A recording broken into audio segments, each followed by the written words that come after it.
Regular business meeting, the Billings City Council. If you would, stand with me for the Pledge of Allegiance, and then Councilmember Yakowicz will deliver our invocation.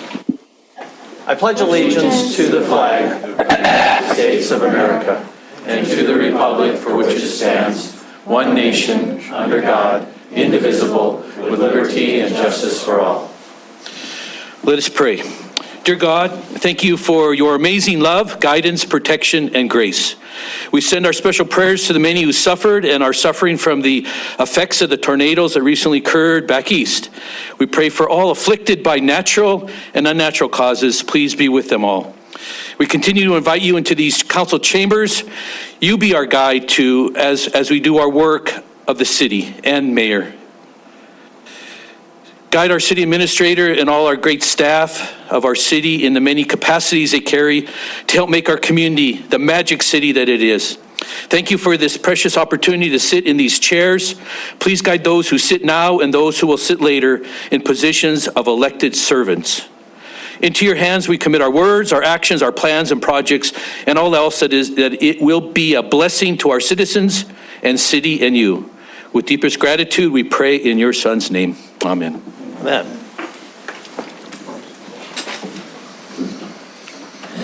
Tony, would you please call the roll? Shaw. Here. Yakowicz. Present. Meese. Here. Ewalt. Here. Joy. Present. Tariki. I'm here. Purinton. Present. Ronning. Here. Boyette. Here. Brown. Here. Mayor Cole. Here. First item up are our minutes. We have three different sets of minutes. The first one, we'll take these individually, is October 11, 2021. Councilmember Tariki. So just a reminder, we didn't do October 11th last week because there was a change that I wanted to make in it. And it turns out that the change that I wanted to make was actually in October 25th, which we have already approved. So I move that we approve the minutes for October 11th and go from there. Motion made, seconded by Councilmember Neese. Is there any discussion? If not, all in favor of the motion, please say aye. Aye. Aye. If opposed, nay. Motion passes unanimously. Next set up, November 8, Councilmember Neese. Thank you, Mayor. I sent an email out. I asked the staff to look into the minutes from November 8th. I sent an email out to the council members regarding that. The staff went back, made some changes to that regarding some of the process and procedures. So that'll be the minutes that we're approving tonight.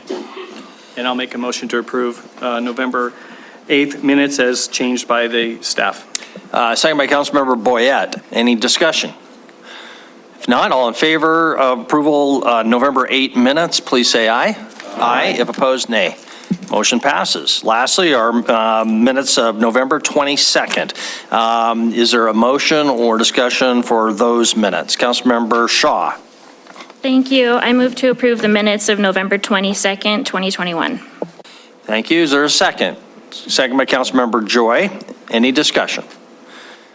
Seeing none, all in favor of approval November 22nd minutes, please say aye. Aye. If opposed, nay. Motion passes unanimously. Bring us to items of council courtesies. Are there council courtesies this evening? I will start by just thanking the friends of the USS Billings, and in particular its president, Ron Spence. Ron and I had the privilege of going to Naval Station Mayport on Thursday for the change of command ceremony aboard the USS Billings, and it was a great honor for us, but also much appreciated by the crew to see the outgoing captain of the Blue Crew, Aaron Helgerson, better known as the brother-in-law of Gavin Wolcher, the executive director of the Billings Public Library, by strange coincidence.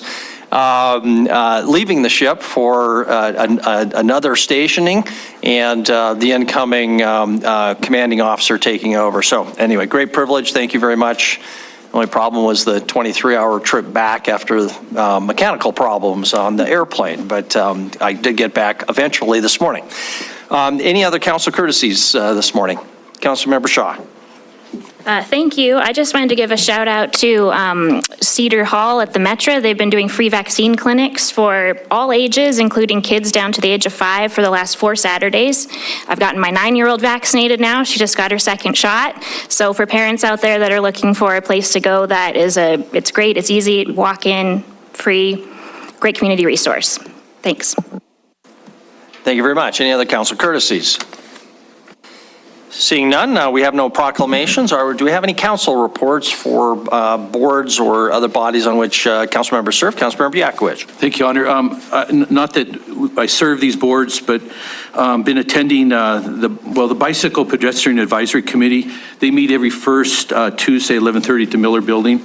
And it was just, again, an opportunity to hear what they're doing. They have a lot of vision, a lot of energy, and a lot of consideration about working with Riverstone Health and providing safety for pedestrians and trails. So I welcome especially future council to attend that meeting.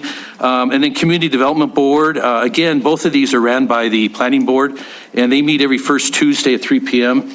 Also, just a great opportunity to hear them allocate federal money in a proper way, in a proper form. And Jim Corson is a rock star on that group there. And a lot of our, as council, we go to these and just thank the volunteers for doing what they're doing. Finally, Aviation and Transportation, one of the best directors we have in the city, not the only best director, but one of the best directors. And I know he's been giving tours to the council, but I attended their first Tuesday at 5:30 meeting. And really, again, they do such a good job presenting, explaining what's going on. And Mr. Floem also is very, as all of them, really welcoming the volunteers. And in the future, if you ever want to step into one of the best, not the best committees is ran by Aviation and Transportation. But again, these are just different committees that I know each of you have attended now and then, and it's just great to see them and thank the volunteers for their effort. So thank you, Your Honor. Thank you. Councilmember Trickey. Yes, thank you, Mr. Mayor. I've been attending the Community Traffic Safety Plan Review, which happens every 5 years. It begins by taking a look at where the fatalities and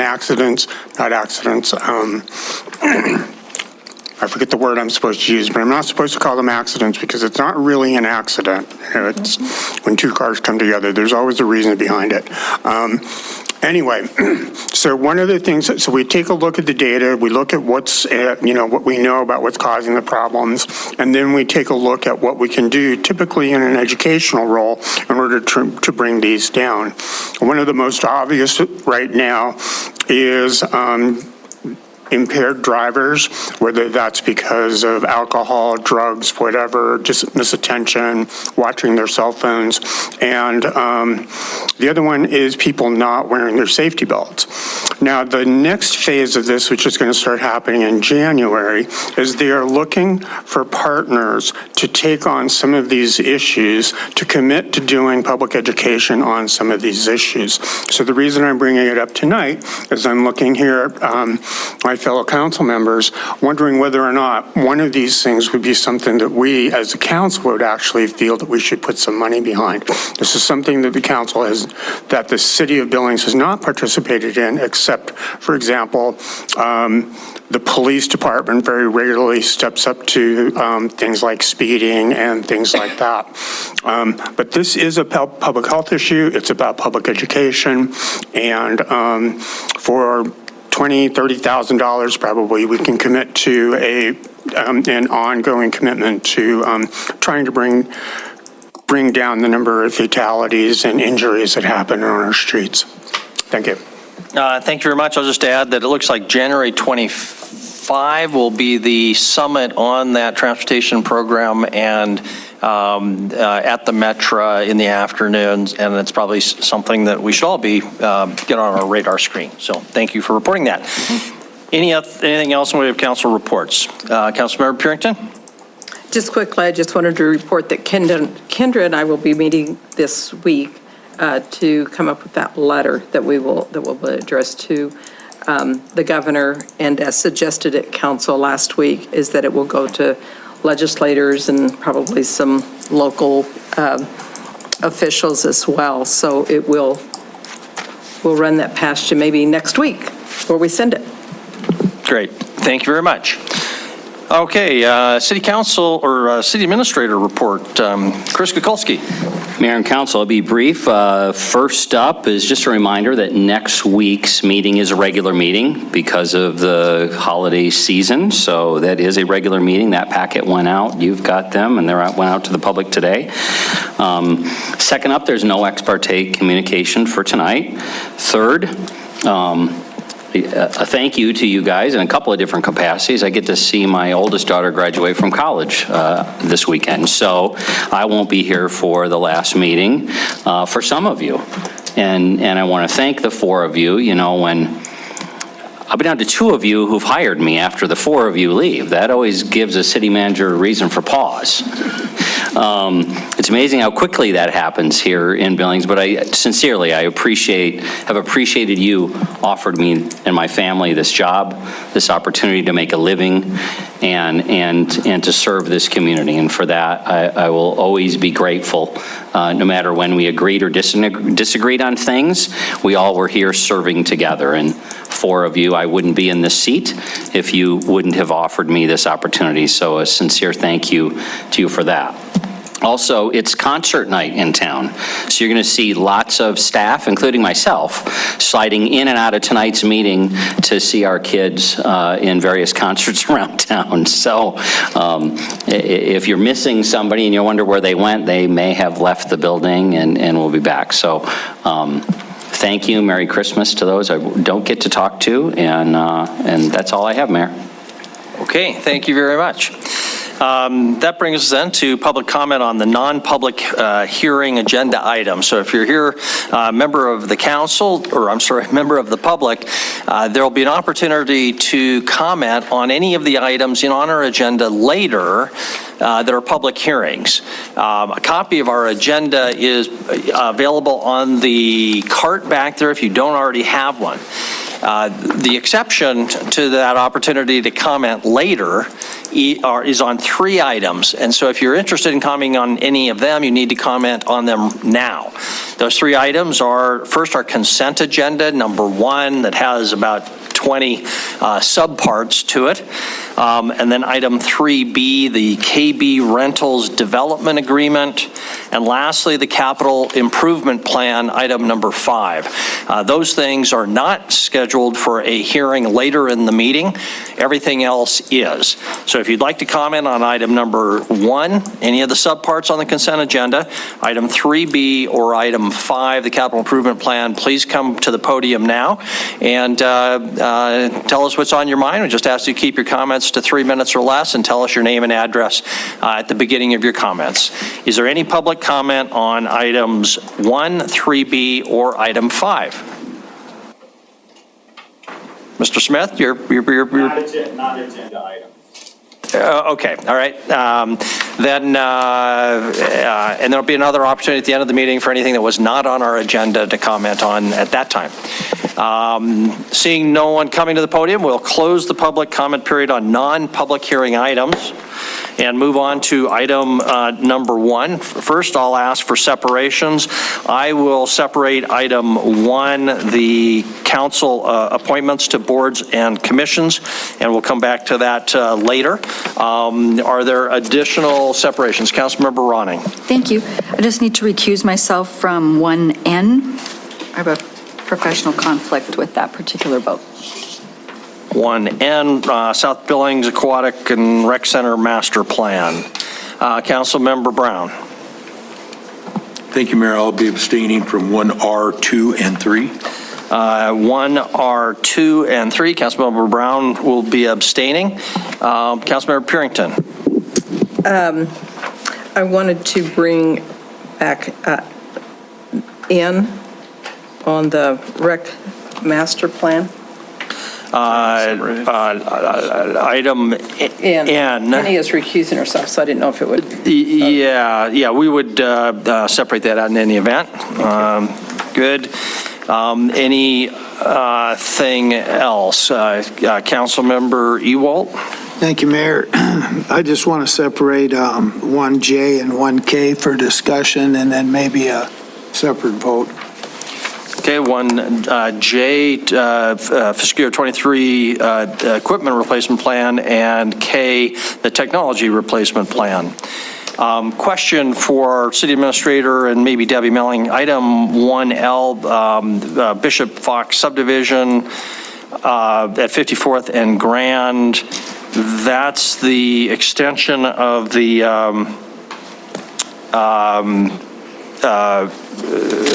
SIA. I guess during discussion, I'll just ask for you to comment on the possible change of the SIA to address the costs, but we'll come back to that. Doesn't need a separate vote, I guess. Anything else? So we have separations. Okay, so you have then, Council, the items that have not been separated. Is there a motion? Councilmember Shaw. Thank you. I move to approve the non-separated items of the consent agenda. Councilmember Boyette would like to second that. Discussion on the motion. Councilmember Neese. I want to just disclose that I have some contact with a potential, one of my clients actually works, will maybe managing some of the restaurants in the airport. It has nothing to do with the client relationship I have with him here in town. I just want to disclose that, so there's a separation there. Also, I have in the past worked with the Exchange Golf Club, presenting different proposals to them for some of their systems. I don't have anything in the works now or in the future, but that is in the business I'm in, that could change. But I just want to disclose that and let you know there's no interest at this time. Thank you very much. Councilmember Purinton and Councilmember Ronning. Thank you. With regard to item G, the Beartooth Resource Conservation and Development, I just have questions about what the whole program is about. The city of Billings has about a third invested. Yellowstone County has about a third, which means that's 2/3 almost that the city of Billings is invested. And I just have a hard time understanding what they have done to promote conservation and development in Billings. And that's what I couldn't get on the website. So I don't know if there's anyone here representing Beartooth Resource, but that's always a question that I have. I had it last year too. Chris, if you want to, that's item 1G.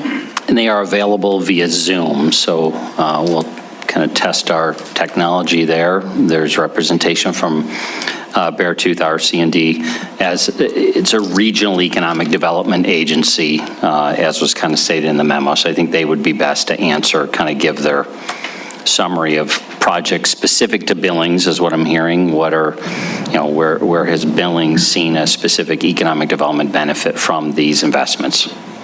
So Steve is no longer there. But you say you've got somebody else?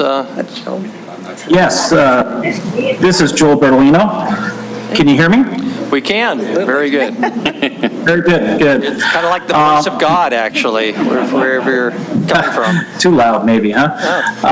Yeah, so basically we are a regional economic development group, and the money that exists, that's paid through our MOUs, help us in partnership with you and many of the other groups in our region, match a federal EDA grant for our operations.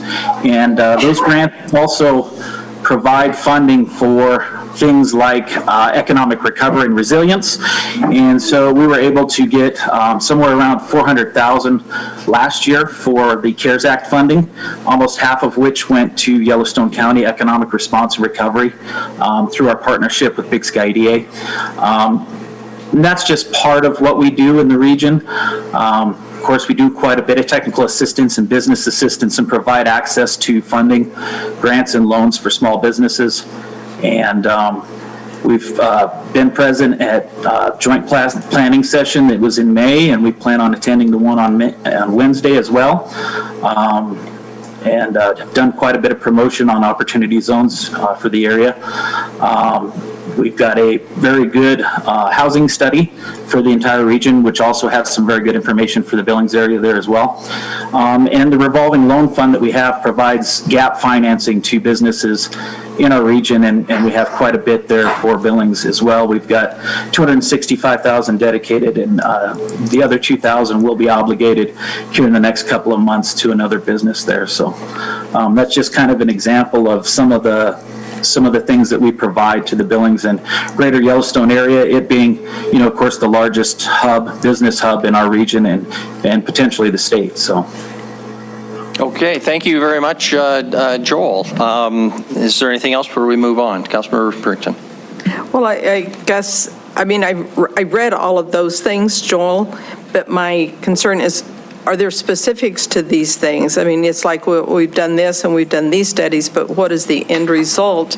Because these are taxpayer dollars. And I guess the other question I have, whenever you say federal matching funds, do they come out of what your funds are, or then do you have to come back to the city in the county and Laurel to get those matching funds? We get these matching funds through MOUs annually, and they match the federal funds. There's no additional funds beyond that. We seek capitalization from other sources for our revolving loan fund. And the EDA grants that are available for various things, and we just provide the technical assistance on how to actually write those and receive those funds. So they provided quite a bit of money for the economic recovery and response that was provided by Big Sky EDA. Quite a few of the actual business trainings that they were able to put on, and hosting the economic recovery discussions that they did throughout the year, providing quite a bit of insight to the business community. The Cushing-Terrell Regional Housing Study will be available for everybody, and they actually will be providing access to them to ask questions about that. As far as other things, we are always providing funding for other potential projects through our Food and Ag Center. Talking to businesses like Big Sky Beef that are right now applying for funding through the state value-added ARPA funds. So those are sort of the things that we try and assist businesses with. Okay, Chris, you want to comment further? Well, I wanted to ask, maybe Joel, could you be specific? You say here in your report there are 5 loans in Billings totaling $265,000. So I'm assuming there are 5 businesses in Billings that received these loans. Can you name the businesses that these loans were made to? That may help the council see that there's tangible on-the-ground projects inside the city limits of Billings that have benefited from your work. Yes, there is 5 loans. Let me see if I can pull up that information here on who those are as an example. And it's places like Marketplace 3301. Let's see, Triple J Enterprises is one. American Concrete is one. DN Properties is another one. So that's just an example. I think they listed one as the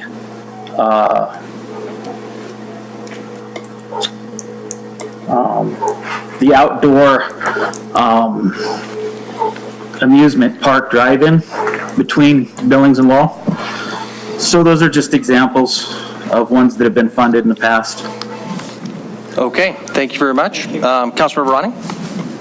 Thank you. I just wanted to acknowledge Landon's Legacy, and they have yet another donation coming in let me find it here, at about $43,547. This is a group that has been doing a dynamic job raising funds for what will truly be an extraordinary destination park in our community, and thank you to Mike Whitaker and the city for all of the work that's being done on this much-needed park. But the Landon Legacy Foundation, they've just been doing an extraordinary job of raising money for this park. So just wanted to give them a shout out and a thank you. Okay, thank you very much. And I'll pose here the question for item 1L that I mentioned before.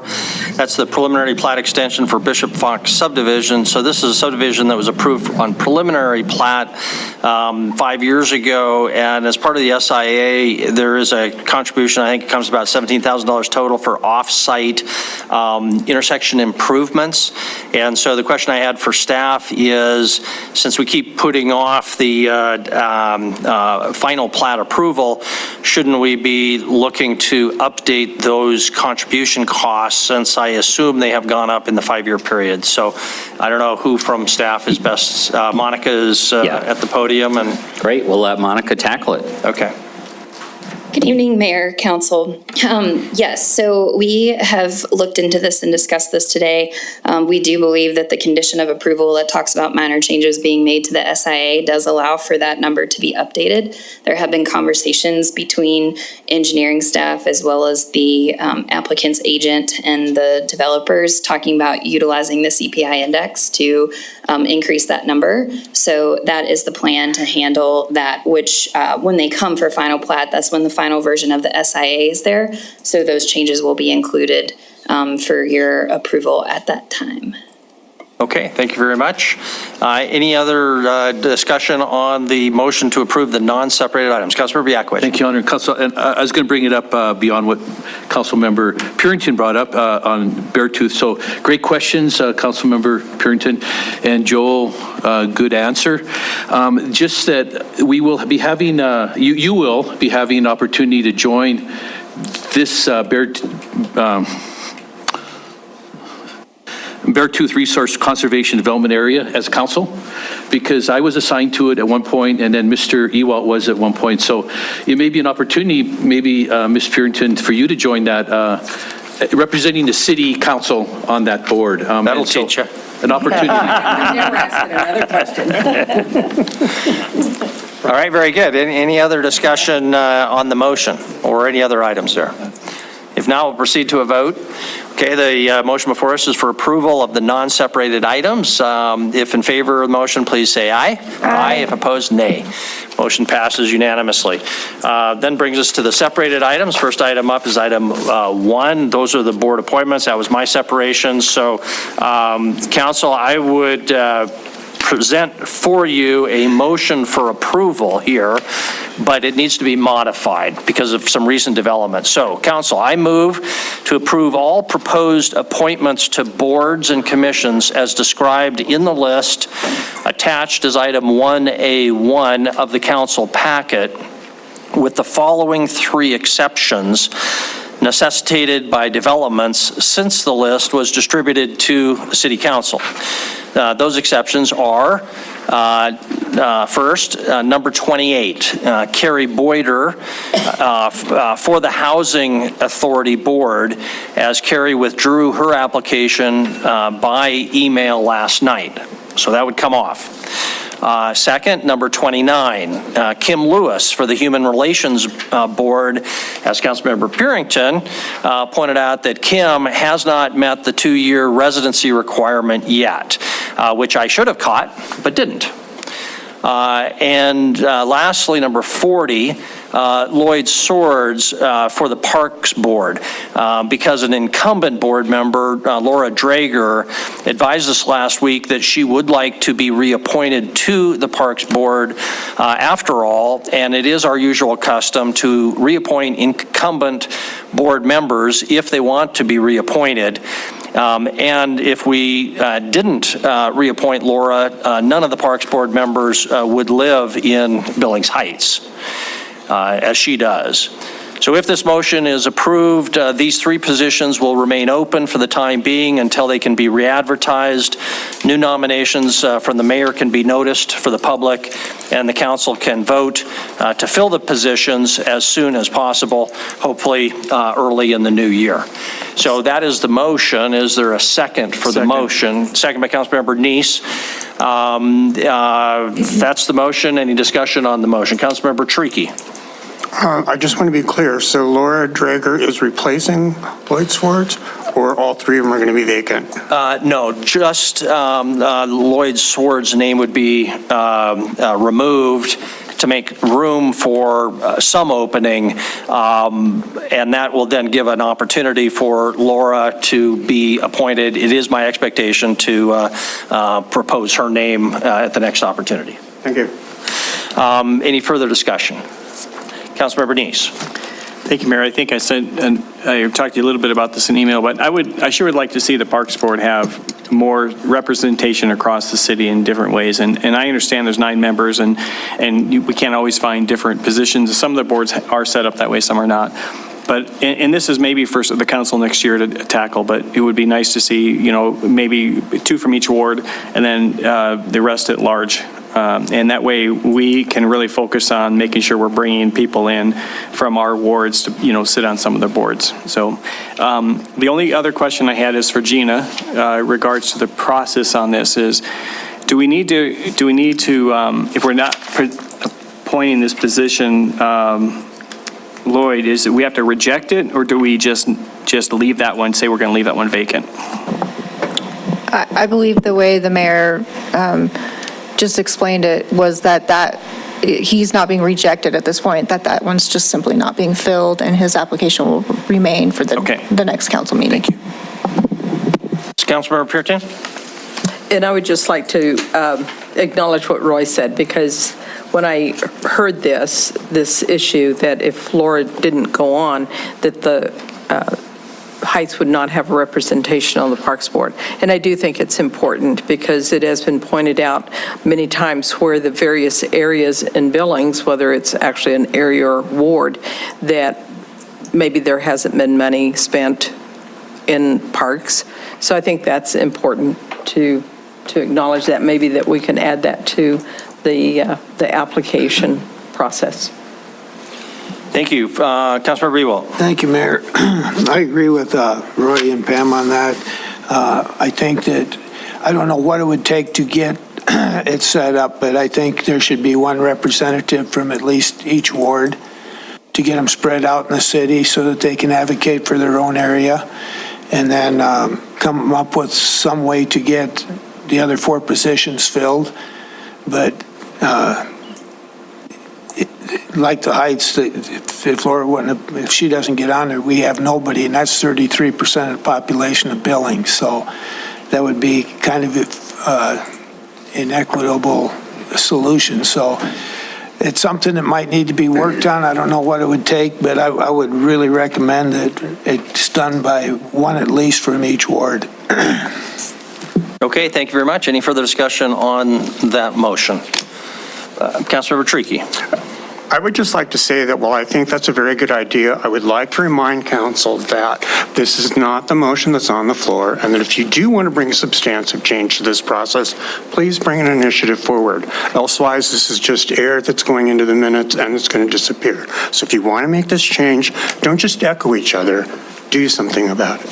Thank you. Yeah, I think everybody understands that. So that is not what's before us right now.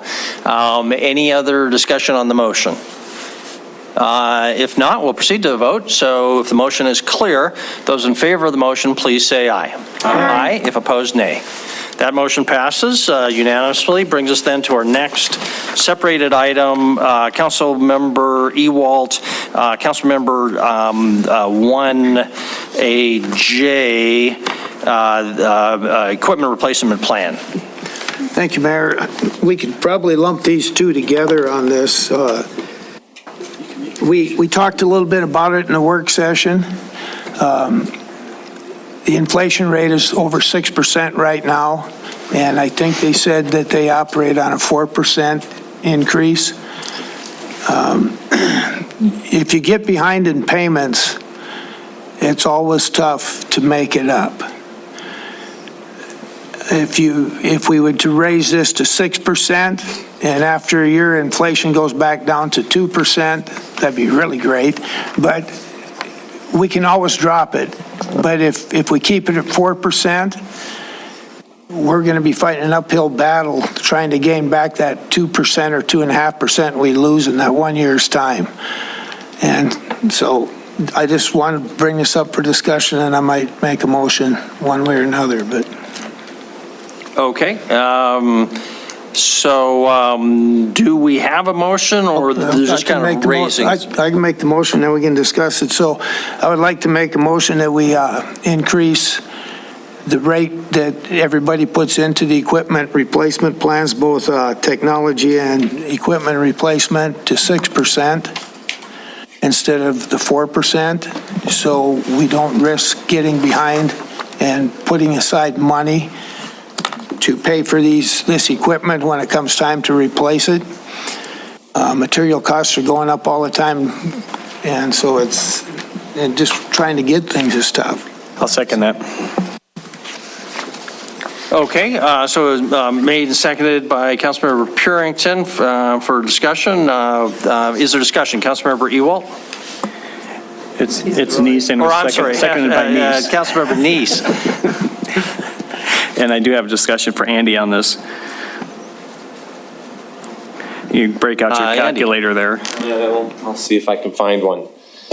Can you just give us just a rough overview of what this would do to the budget and what we would be? It would not impact until next budget cycle, right? You know what it would?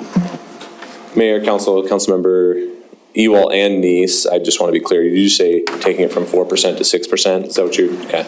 2 more percent, yeah. Yep. So I think the 4%, the contribution at a 4% growth for next year is anticipated to be just under 1.5 million. And that's largely from the general fund. So I guess I would encourage you to think about it in that term.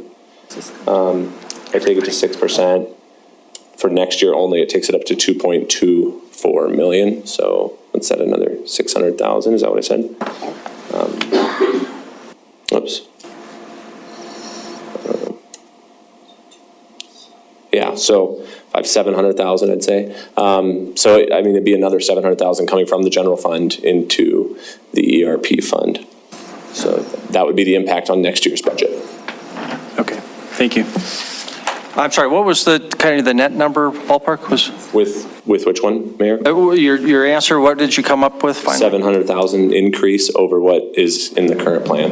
And that's only in the ERP. We do not make a contribution for the TRP. Okay, thank you very much. Councilmember Tricky?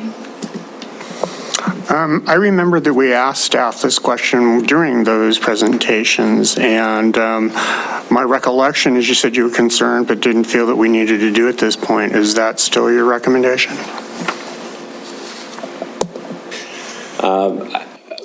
My guess is that long-term increased inflation rates aren't going to be sustained, but if council wants to do this, I'd kind of talk you through the process here. We certainly could.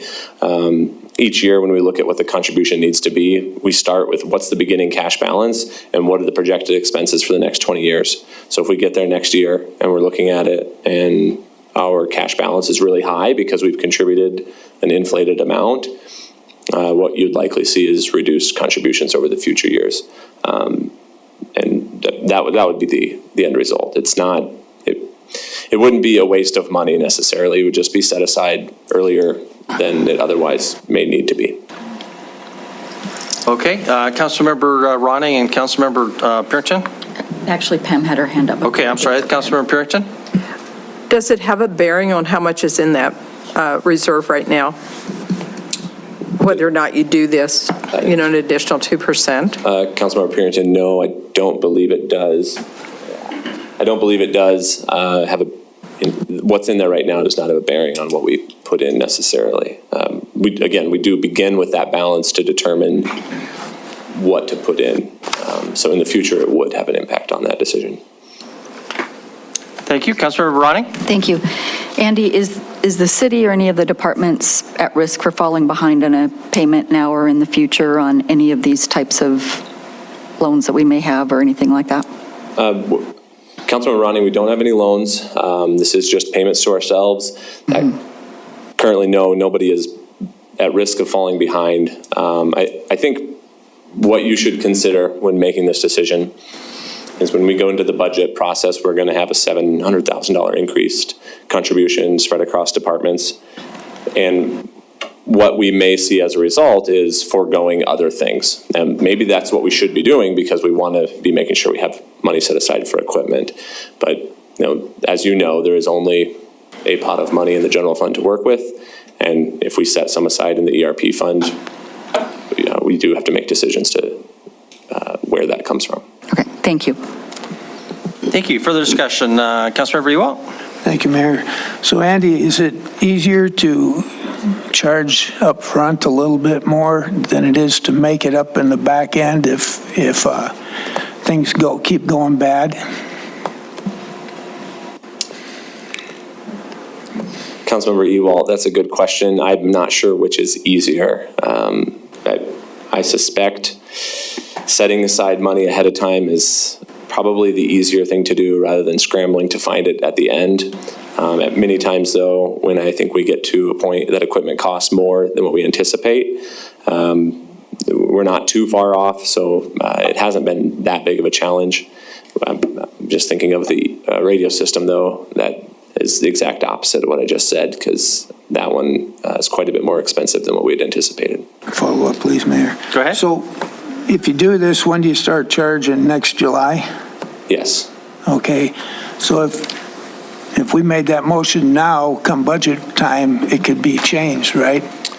Absolutely. These are just adopting the plans. These are not.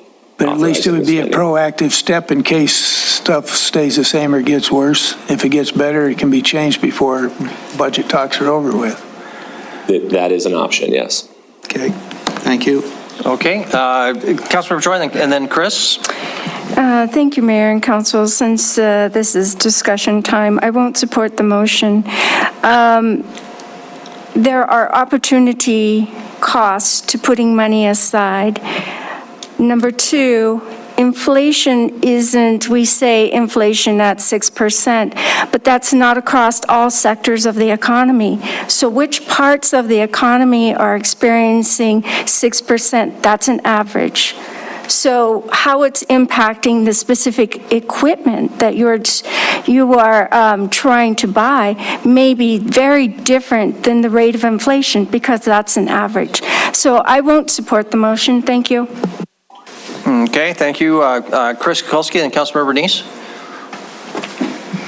Thanks, Mayor and Council. So I certainly applaud the concern for sure. So whichever way you go, I don't think there's necessarily a wrong answer.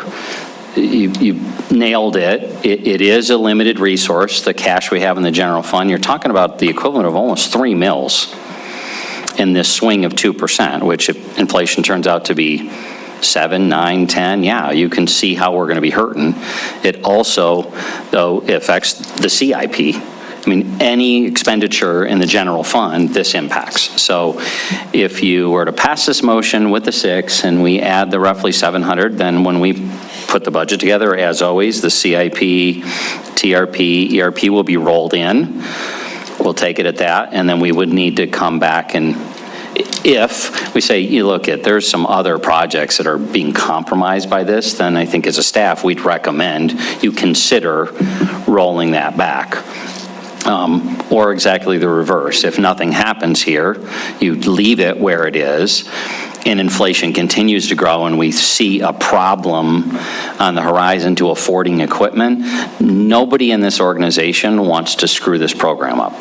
This is one of the most effective, well paid for depreciation, equipment replacement plans. So all of us, finance director, myself, council, are all sensitive to keeping it right in the sweet spot that we can replace equipment as it needs to be replaced, not overfund it, because if you overfund it, then we're not funding people or we're overtaxing or however you want to look at it. And we don't want to underfund it because we don't want to not be able to get equipment as it's needed. So thank you for the concern. Whichever way you go, that's how we'll respond to it. We'll put it in and as always, use this as kind of step one of what rolls into the budget. Okay, thank you, Councilmember Neese and Councilmember Shaw. Andy, in the past, you pretty much decided what percentage to put in to that amount. And so if the council now is telling you do 6%, I'm assuming you're probably thinking, again, I don't know, is this motion 6% from now to the future, or is it just 6% for this particular year, and then you would then decide again what percentage. What are you feeling as far as, how do you normally come up with that number? Mayor, Councilmember Bernice, actually, I mean, the replacement percentage or the growth factor is on a per vehicle basis. I think it's right around 4% if we look at the total though. So actually, the committee as a whole, I mean, I'd probably be lying to say we looked at each individual one each year, but each department would be part of their review process to say, you know, are we really expecting a fire truck to go up 3% per year or whatever? So it's not necessarily me per se, but as part of the committee, we do make the decision annually. Okay, Mayor, a quick follow-up then. Go ahead. So to your point, Chris, and Andy, if next year when it comes budget time, if you see that we're short 2%, you would actually tell, again, I'm using an average of 2%, we would see a budget increase to say, hey, listen, we are short in these funds. We need to actually increase the equipment here in this category by that amount. Yeah, Councilmember Bernice, typically what we do is you'll see that in the individual department's budget if it's rather than in the ERP. If we know that fire truck is going to be short $100,000 next year, the fire department will have an extra $100,000 request in their budget only for that year. And then the committee next time they meet would actually bump the number up. Correct. Because they were short. Okay. Yep. Thank you. Okay, thank you. Anything else? We should move to a vote pretty soon. Still on item 1. Councilmember Trickey?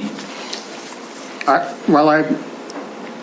also... Oh, I'm sorry. I recognize Councilmember Shaw before, and then I bounced Councilmember Trickey. I know, we've kind of made eye contact. That kind of got at what I was going to ask. And just to say, I applaud the initiative, but I really don't like tying up close to $700,000 on kind of a guess on inflation at this point. And I feel really confident that, especially with Andy's last answer, that if we get to that point in 5 months, they'll come back and say we need to bump it up 2%, and I would think council would be very amenable to that. So I won't support it for that reason. Thanks. Thank you very much. Councilmember Trickey and Councilmember Biakovich.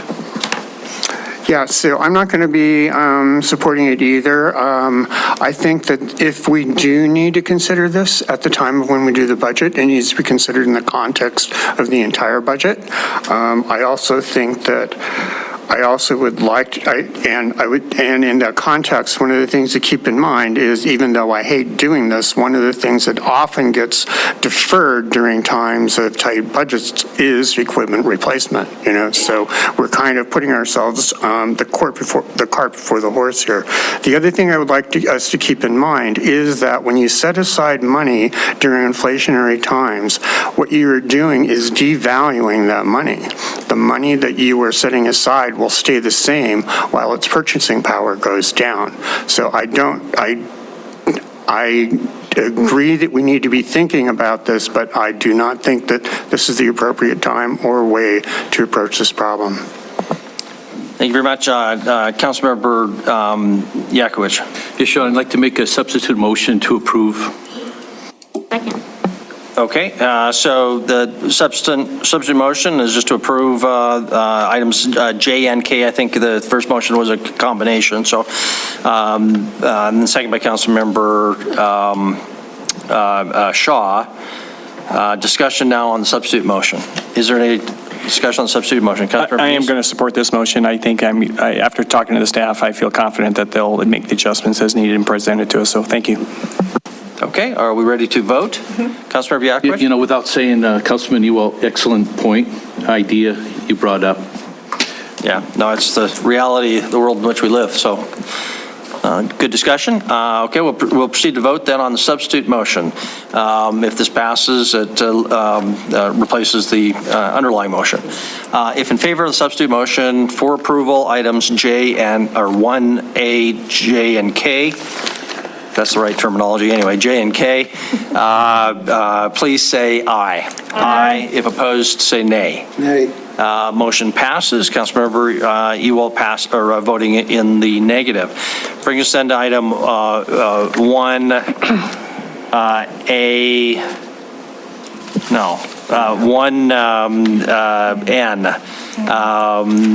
Resolution approving and adopting South Billings Aquatic Recreation Center Master Plan. Councilmember Ronning will be abstaining. Councilmember Joy. Thank you, Mayor and Council. I move we approve resolution approving and adopting the South Billings Aquatic and Recreation Center Master Plan and Feasibility Study. Second. Second by Councilmember Shaw. Discussion on the motion. Councilmember Purington? Thank you.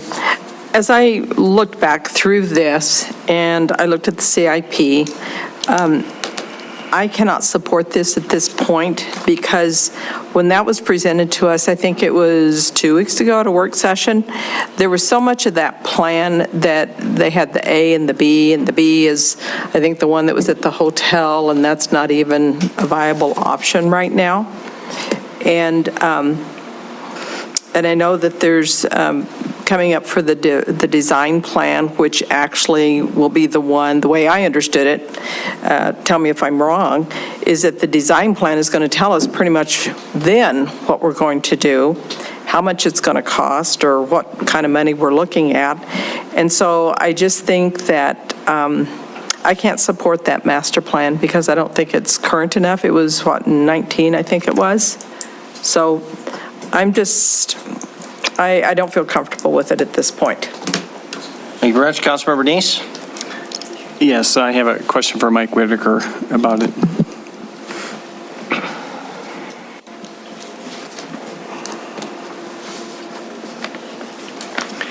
Hey, Mike. The Sabur is actually putting this plan together to the Parks Board for approval, and then I think the plan is for the Parks Department to run the operation. Is that, do I understand that correctly?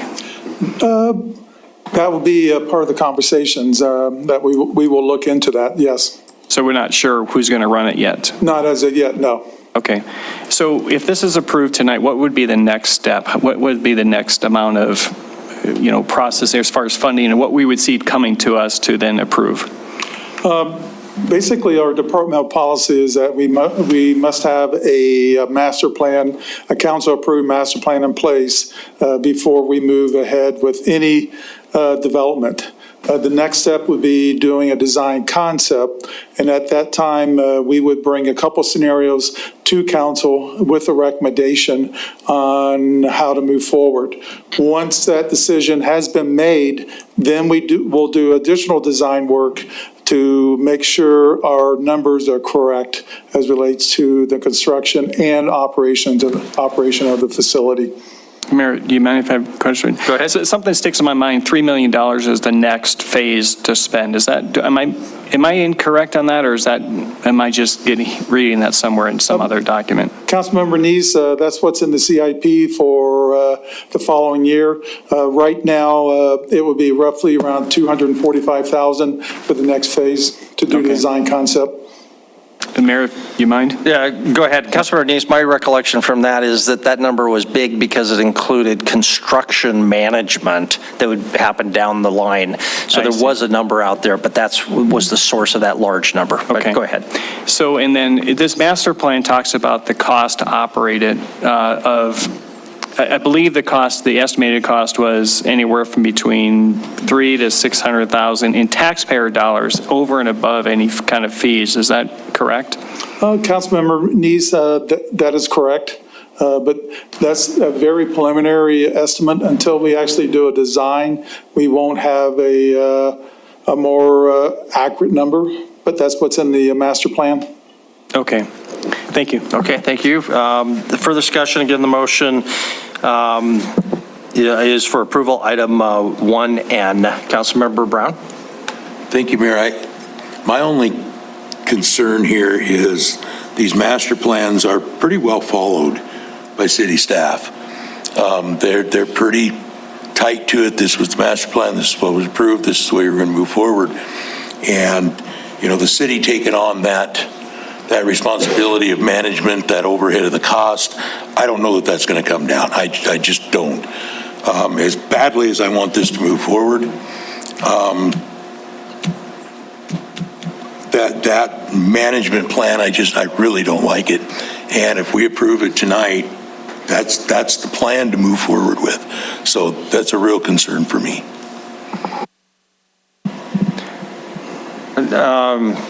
Yeah, I'm going to just put a question, if you can, Councilmember Brown, make sure I understand. What's the management plan in the master plan? I don't remember it being that specific. The fact that the city's going to run it, the Parks Department's going to run it, and there's an estimated 300,000 or whatever that's going to be, rather than having someone come in and manage that. We may want staff to recall, that was the cost differential, but my recollection of the plan was that it was, everything was on the table. The city was not necessarily committing to manage it. Chris Kukulski, can you clarify that? That is certainly my understanding, that it does not say whatever gets built will be run by the city. And to Councilmember Purinton's point, this thing is extremely broad, right? Everything from, I want to say, and I'm throwing these numbers out loosely here, we're talking, a few tens of millions of dollar project, 20, 30 if it just includes courts, all the way to 120 if it's got ice and water and multiple sheets of ice and multiple things of water. So I'm comfortable saying this is not defining the facility will be run by the city. I think it's likely that's a scenario. I think this is, as the master plan, it's the foundation of the next planning process. If we don't adopt this master plan, I think we have to scratch our heads and say, why, what are we spending $245,000 doing, starting over? It's supposed to build off of this and refine it to be more specific about what is it that our community wants and ultimately can afford and decides to build. So I hope I'm not understating the specificity of who's going to operate and what the costs. Certainly, again, those operation costs, as Director Whitaker said, they're hugely varied, and they would be if you're talking about one extreme to the other extreme of this facility. Dramatically different underwritten costs by the taxpayer. We've always advocated throughout this as a staff that we would need a public vote, not only for the capital bond investment to build the facility, but the operational costs. That we don't have the capacity in our general fund to pick up a new $300,000, $500,000, or $700,000 operational expense. The voters will need to be in that position at some point. Councilmember Tricky. Correct me if I'm wrong, but in all of these types of projects, there are 3 phases of planning that we go through. The first one is basically articulating the dream. The second one, which is what we're talking about right now, that was just articulating the dream. What would this thing look like? What would its cost might be? Just kind of getting out there and saying, is this feasible? Is this something that we want? Then we go into the second, more detailed point where we sit down and we say, okay, let's take it from a dream to a concept, something that we can actually start putting on paper and saying, this is what we're going to do, this is what we're going to build. So we need to approve the master plan so that we can, and say, hey, yeah, we think it's a great idea to create this facility. Let's now dig in a little bit deeper, and then after we dig in deeper, we still are going to have to come up with the actual construction plans for this thing, what it's actually going to have to look like, and what the operations of it are going to actually look like. So we're basically just voting on whether or not we believe in this dream at this point. There's nothing in it that is tying us specifically to anything that's actually in here. It's basically just a book that says, hey, this is a good idea. So I really encourage us to move forward with this. Thanks. Councilmember Purinton and Councilmember Neese.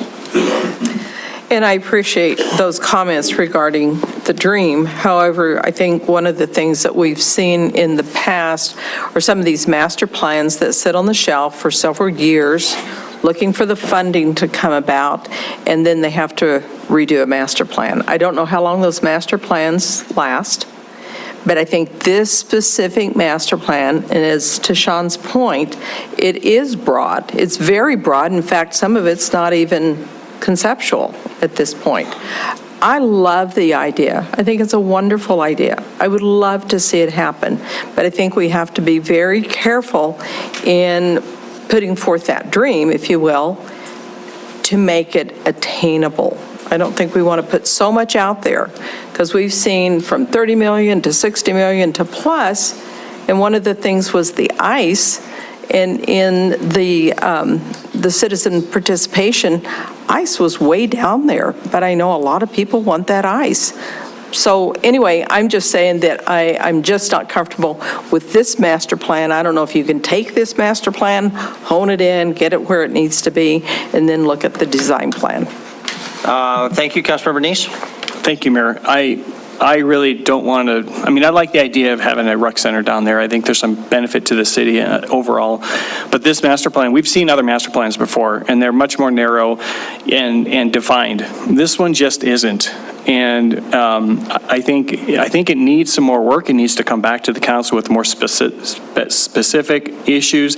And then we're talking about, this is going to be utilized, down the road when we aren't here. And we always know that unless there's a specific plan, it's going to be interpreted very broadly, and the next councils are going to see that, hey, well, this plan is approved, and unless we kind of hone it down to what it really needs to be, or what the city has looked at, I think we need to take pause at this and kick it back to say, hey, bring it back to us a little bit more defined. We also have, again, moving forward with $3 million, this will be the catalyst to spend the $3 million, next year and years to come. But then we have the suburban spending the money on it, and then we have also, a bond, a $48 million public bond to go out. I think it would be better if we had a completed master plan that was really a finalized master plan where we know what's going to happen, what's going to be built, and then go to the public and offer that master plan up and say, this is what you want to build. Will you support it? Then we've got the bonding in place, we've got the suburban money in place, and then we can actually build it and move forward without any issues and wondering what we're going to get. So at this point in time, unless the master plan comes to us a little bit more refined, I can't support this master plan. I looked at it in 19 and I still can't support it. Councilmember Joy? Thank you. Since I made the motion, I'd like to speak to my motion. I've heard through my years on council, public participation. Where was public participation? What does the public want? This is a master plan, and this is a process that has been public.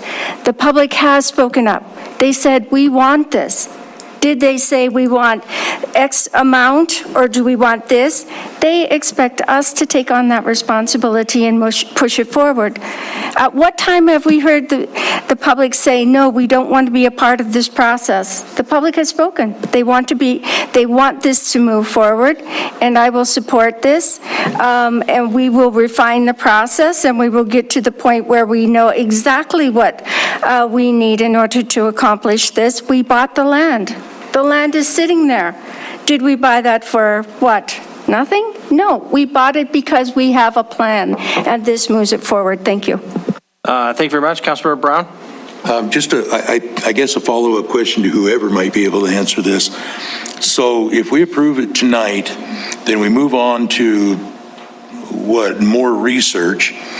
And at that point, does this master plan then get revised to be a bit more detailed? I think that's really kind of my problem, is most of the master plans we get for parks and stuff like that are pretty refined. Councilmember Brown, this is more of a vision, like we described earlier. The next step that we hope to develop a design concept, and that will be defined. The final document will have what we hope to build and how much we'll need to subsidize. The next step in the process will provide you that document. Okay, and then that is a living document with that master plan? Right. It doesn't get separated. I mean, it's not redone later. This master plan, we will build on, the next step, we will build on this master plan, and we hope to end up with a final design concept that shows exactly what we would love to build and how much it would cost to operate it. That's what we hope to end up with in the next phase. And the cost of that design will be around $245,000. Yeah, I got no problem with that part. Okay, thank you. Okay, thank you. I'll just speak to it. I'm hearing actually everybody say the same thing. We need more detail. And the way to get there, this is, I'm not hearing any alternative except to move forward in this fashion. So I'll vote in favor of it. Is there further discussion before we move to a vote on item 1N? Councilmember Neese. I have a clarification because we're voting on a master plan, but we heard Mike tell us this is a vision plan. And master plans, once approved, I mean, they're the Bible to moving forward. And I'd like to know, really, if we're going to approve this master plan as is, it's wide open. There's no, it's a concept that we all agree on that we should move forward on, but it's not a concept that I can agree to move forward on because it's not detailed enough. So if this is a vision plan, I would say, yes, I agree with this. I think as a vision, bring us back a master plan that really is more detailed. I would vote yes on that. But as a master plan, no, I can't support it. So is this a vision plan or is this a master plan? Yeah, I guess if you're asking me, I'm not quite sure what the difference is. It will define where staff comes down and where the community input comes down. For example, it needs to be a name and park because the master plan identifies that as a location. It needs to be something that includes some combination of the services that were included in that plan, which provides some detail. For example, don't expect what would it be, indoor ski resort, for example. It also needs to be, I would anticipate something in this cost range of the low, which was in the mid 30s millions to a high just over 100 million. Those are huge, broad parameters, grant you that, and whether you call that vision or master plan, I don't know. But they need to be consistent with the broad document, and it is a broad document, but it's not as broad as it could be. No indoor ski hills, in case that was something that anybody was really hoping for. Further discussion on the motion. Councilmember Yakowicz. Thank you, Honored Council. I guess for Mr. Iflin and perhaps for Mr. Mike Whitaker, Mr. Whitaker said, I'll be leaving, and this will continue to come up. And I'm just hoping that as much as South Billings Urban Renewal and others are working on this, it often does become confusing. And I just would hope and just encourage that we can be more clear when this comes forward, because it seems like we always go through this level of confusion and not really crystal clear on trying to understand where we're going with it. I'm going to support it, but it's just a thought that we seem to be going around and around on this every time we talk on it, and it's no one's fault, but somehow some more clarity when it's brought before council, or we'll just keep on, every time it comes, we'll be having this kind of split vote. So that's my 2 cents. Okay, thank you. Council, prepared to vote. The motion is for approval of item 1N, resolution approving and adopting South Billings Aquatic Recreation Center Master Plan and Feasibility Study. If in favor of the motion, please say aye. Aye. If voting in opposition, please say nay. Nay. Why don't we have a show of hands? If you're voting in the affirmative, please raise your hand. Voting in affirmative, Council members Shaw, Yakowicz, Joy, Cole, Chiriki, whatever you guys' names are down there, Boyette and Brown. If voting in opposition, Council members Neese, Ewalt, and Purington. Council member Ronning was recusing herself, so the motion passes. Brings us then to items. Councilmember Neese. Just a quick point of order. I know Councilwoman recused herself from this issue, and I just wanted to confirm because I saw some discussion going on over there. Did at all you discuss this with Mike or anyone regarding that? Okay, thank you. I was expressing how hot I was. Thank you. Just wanted to clarify that. Clarify when you speak over there. That would be wonderful. I will ask away. Okay, council member, items 1 are 2 and 3 bills for the weeks of November 8 and 15. Councilmember Boyette. Thank you, Mayor. I move that we approve bills for the weeks of November 8 and November 15,Rs. 2 and 3. Thank you very much. And second, Councilmember Shaw. Any discussion on the motion? Seeing none, if in favor of approval, please say aye. Aye. If opposed, nay. Motion passes unanimously with the exception of Councilmember Brown, who did not vote. That concludes item 1, our consent agenda, and brings us to item 2 of our regular agenda. Tony, would you please read item 2? Item number 2, public hearing and resolution establishing fees for false fire security alarm responses. Staff recommends approval. Action, approval or disapproval of staff recommendation. Thank you very much. I guess our fire marshal, Mr. Spinney, and also Lieutenant Mayo, it's all yours. Mr. Mayor and Council. So tonight before you is a resolution that establishes the fee amount for the false alarm ordinance that you folks approved during consent agenda. That fee amount was recommended at $250 by our stakeholder committee. The resolution also outlines assessment and collection, how that will be done, which is through our city finance department, and where those fees will go once they're collected, which is the general fund. And I guess with that, we're just here to answer any questions if you have any. Thank you very much. We'll have questions, then open for public hearing. Councilmember Boyette. Thank you, Mayor. Has any citizens or businesses complained or any objections since we aired this a week or 2 weeks ago? So I actually, Mayor and Councilmember Boyette, I actually had one facility, an assisted living facility on the West End, get a hold of us. And I don't know that it was necessarily a complaint, but more of a concern. And I actually already met with them, went through their facility, and they're making changes as we speak to reduce their false alarms through programming and a couple other things. And so in my mind, it's already being effective and it wasn't even in place yet. And I think we came to a pretty good resolution. That was the only contact that I had. Thank you. Okay, thank you very much. Councilmember Brown?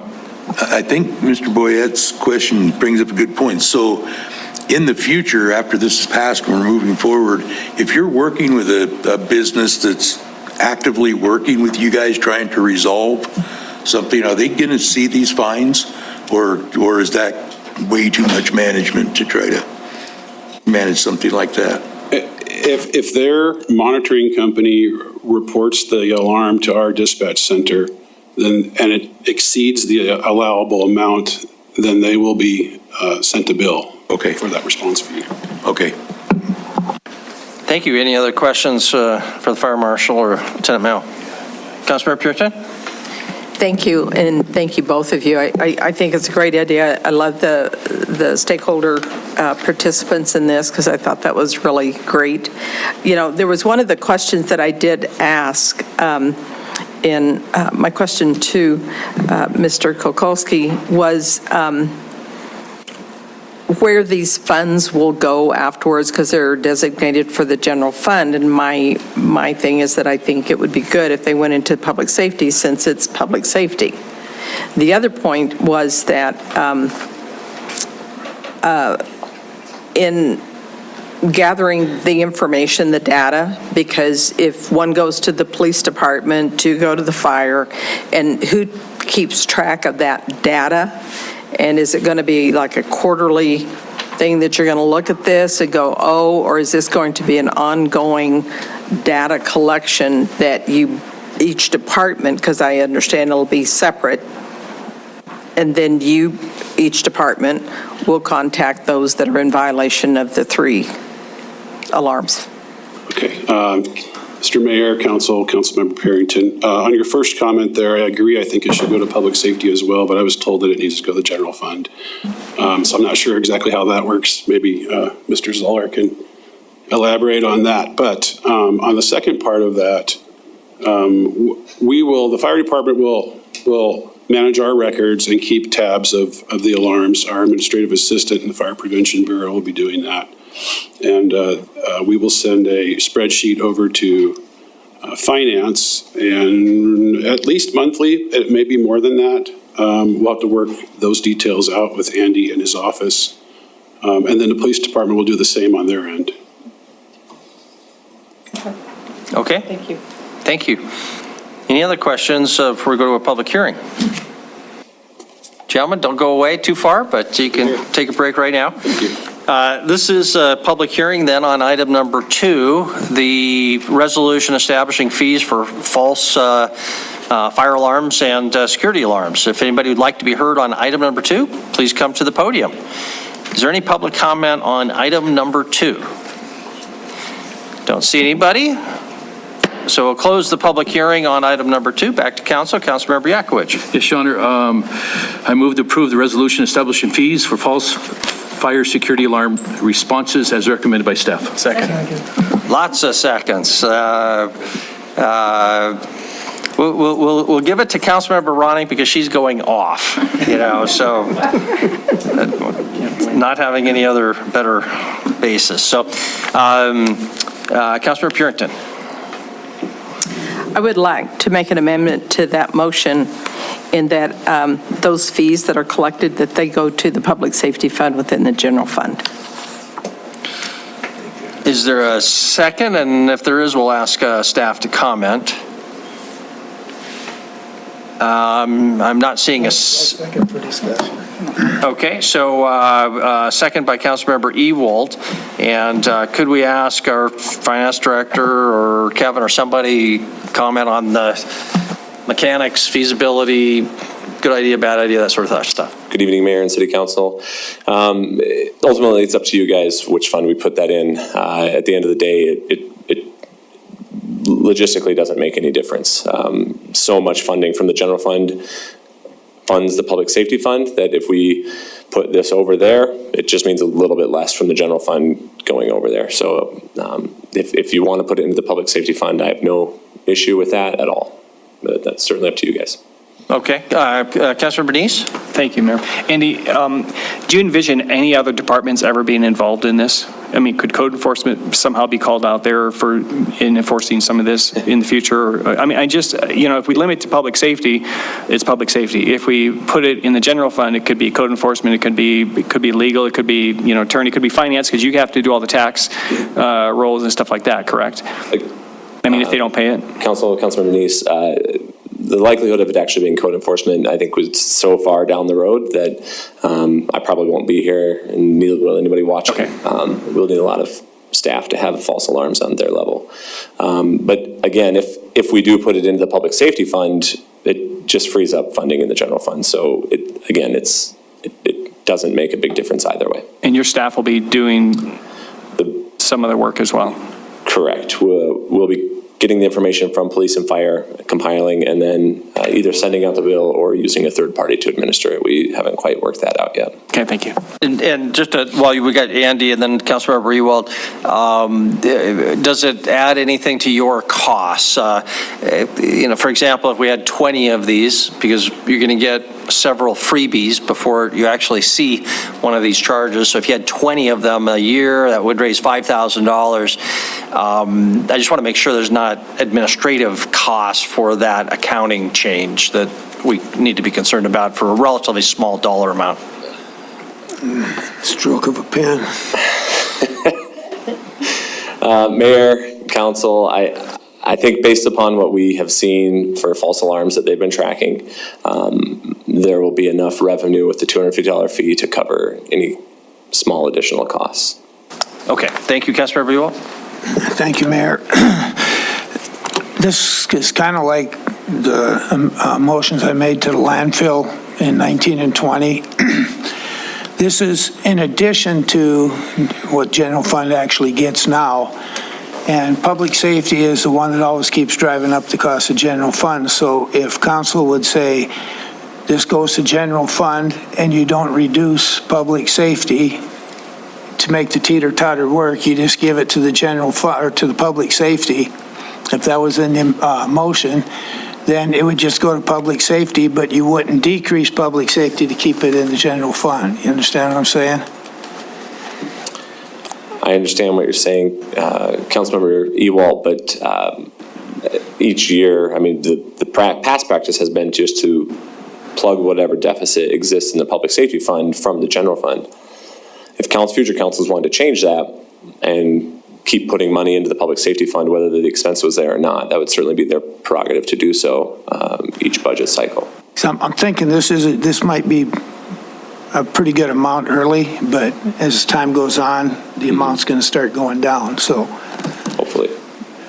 Okay. Add that to your motion. That what, it just goes on? That it just stays in the public safety. Yeah. Mr. Mayor. Councilor Puritan?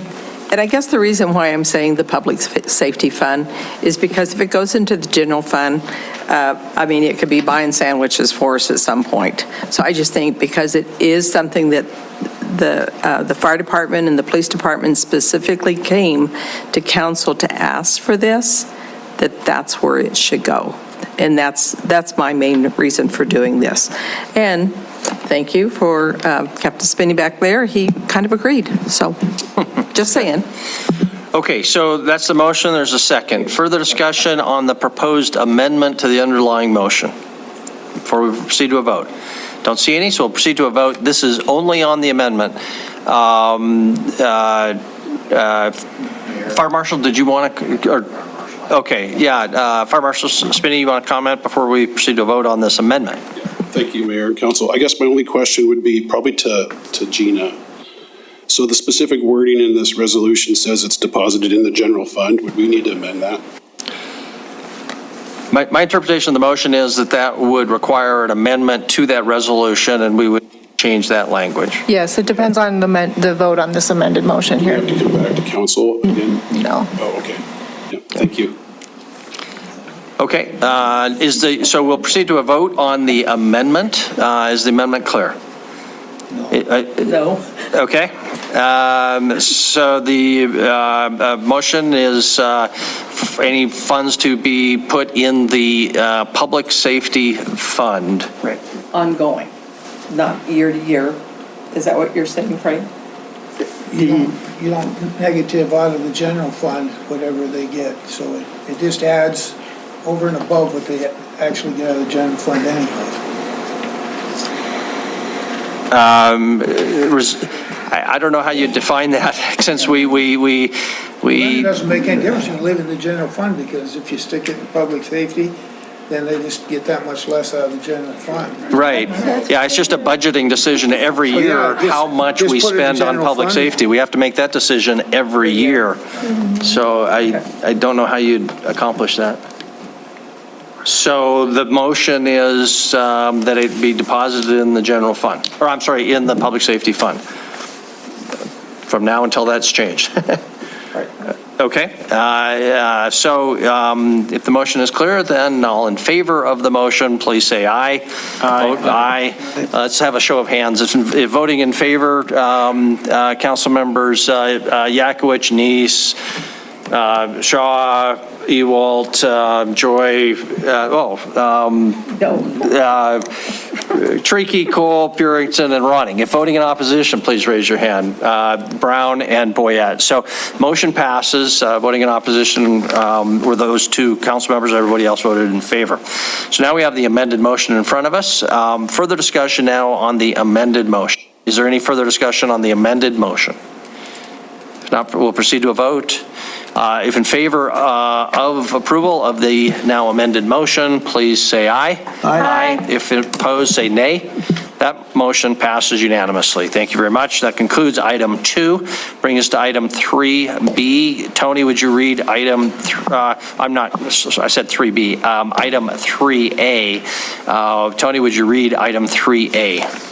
Item 3, KB Rentals LLC, A, public hearing and resolution for Annexation 2112, property described as Lot 4A of amended plat of lots 2, 3, 4, and 5 of QFC subdivision first filing, located south of the South Frontage Road and east of East Lane. KB Rentals LLC owner and petitioner. Staff recommends conditional approval. Action, approval, or disapproval of staff recommendation. Thank you very much. Our presenter tonight is Monica Plecker. Hello, Mayor and Council. I have a brief presentation for you. Maybe. Oh, okay, yes. So there are a couple of items related to this particular annexation tonight that you'll be considering. I will say that the annexations tonight are some of your more simple annexations that don't have too many moving pieces or parts, so you guys should be experts at this. So there is a development agreement. Just want to let you know there's not a standalone presentation for the development agreement. I'm running a pinch hitter or designated hitter, whatever you want to say, for engineering. I've got a couple slides that will cover it. And then there's also the ward boundary hearing and ordinance that will occur. And I don't have a presentation for that, but just know that the property is in Ward 3. So let's jump right into it. Here's an exhibit that's attached to the resolution. The grayed area shows the particular property that's being proposed for annexation. This is located off of the South Frontage Road. It's the next lot to the west of where the old Tories Mexican restaurant was and where some activity is going on right now. This is an aerial image of the property, so you can see its proximity to Elysian and also South Frontage. This is the limits of annexation map. The red area, as you know, does denote that it is in the petition area. Just a point of clarification in case you want to ask why the railroad right-of-way is shown here in orange. It's just a designation, it's an oversight. The right-of-way does come in per state law, with our annexation, so the exhibit does show that orange area coming in. It's nothing to be concerned about and nothing to prevent this annexation from coming in. This is a zoning map. The property is zoned heavy commercial, so you do not have an accompanying zone change with this application like you have seen in the past few months. The CX zone is a zone that's identified and recognized by both the City of Billings and Yellowstone County, and therefore this annexation does not require a zone change. I have some photos for you. This is from the frontage road looking southeast, southwest, northwest from the property, and northeast. So just quickly running through the annexation policy criteria. Is the property located within the limits of annexation map? It is. Is the city able to adequately provide services? It can. All the departments, their information was included in your staff report, so I won't highlight any of those. Proposed public improvements will meet city standards. You do have a development agreement to consider. Also, the signing of a waiver of right to protest, that's a part of the development agreement. And any proposed development of the site will be done in compliance with zoning and site development regulations. This, of course, happens at the time of building permit. So you do have a recommendation tonight from staff to hold a public hearing, taking comment on the annexation. We do recommend conditional approval pursuant to the development agreement. And for the development agreement, this is just an exhibit that helps show where some of the facilities are. The green line that you see kind of running to the south of the adjacent property is where the sewer line will be. There's also a 10-foot shared use path along the South Frontage Road, and there's existing water located in the South Frontage Road. Just some highlights of the development agreement. It does provide for reimbursement for the water line that's installed in front of the property, construction of sanitary sewer within an easement along the south property line, does include the shared use path that I referenced. It does outline requirements for the traffic impact study, and it does consider right-of-way dedication.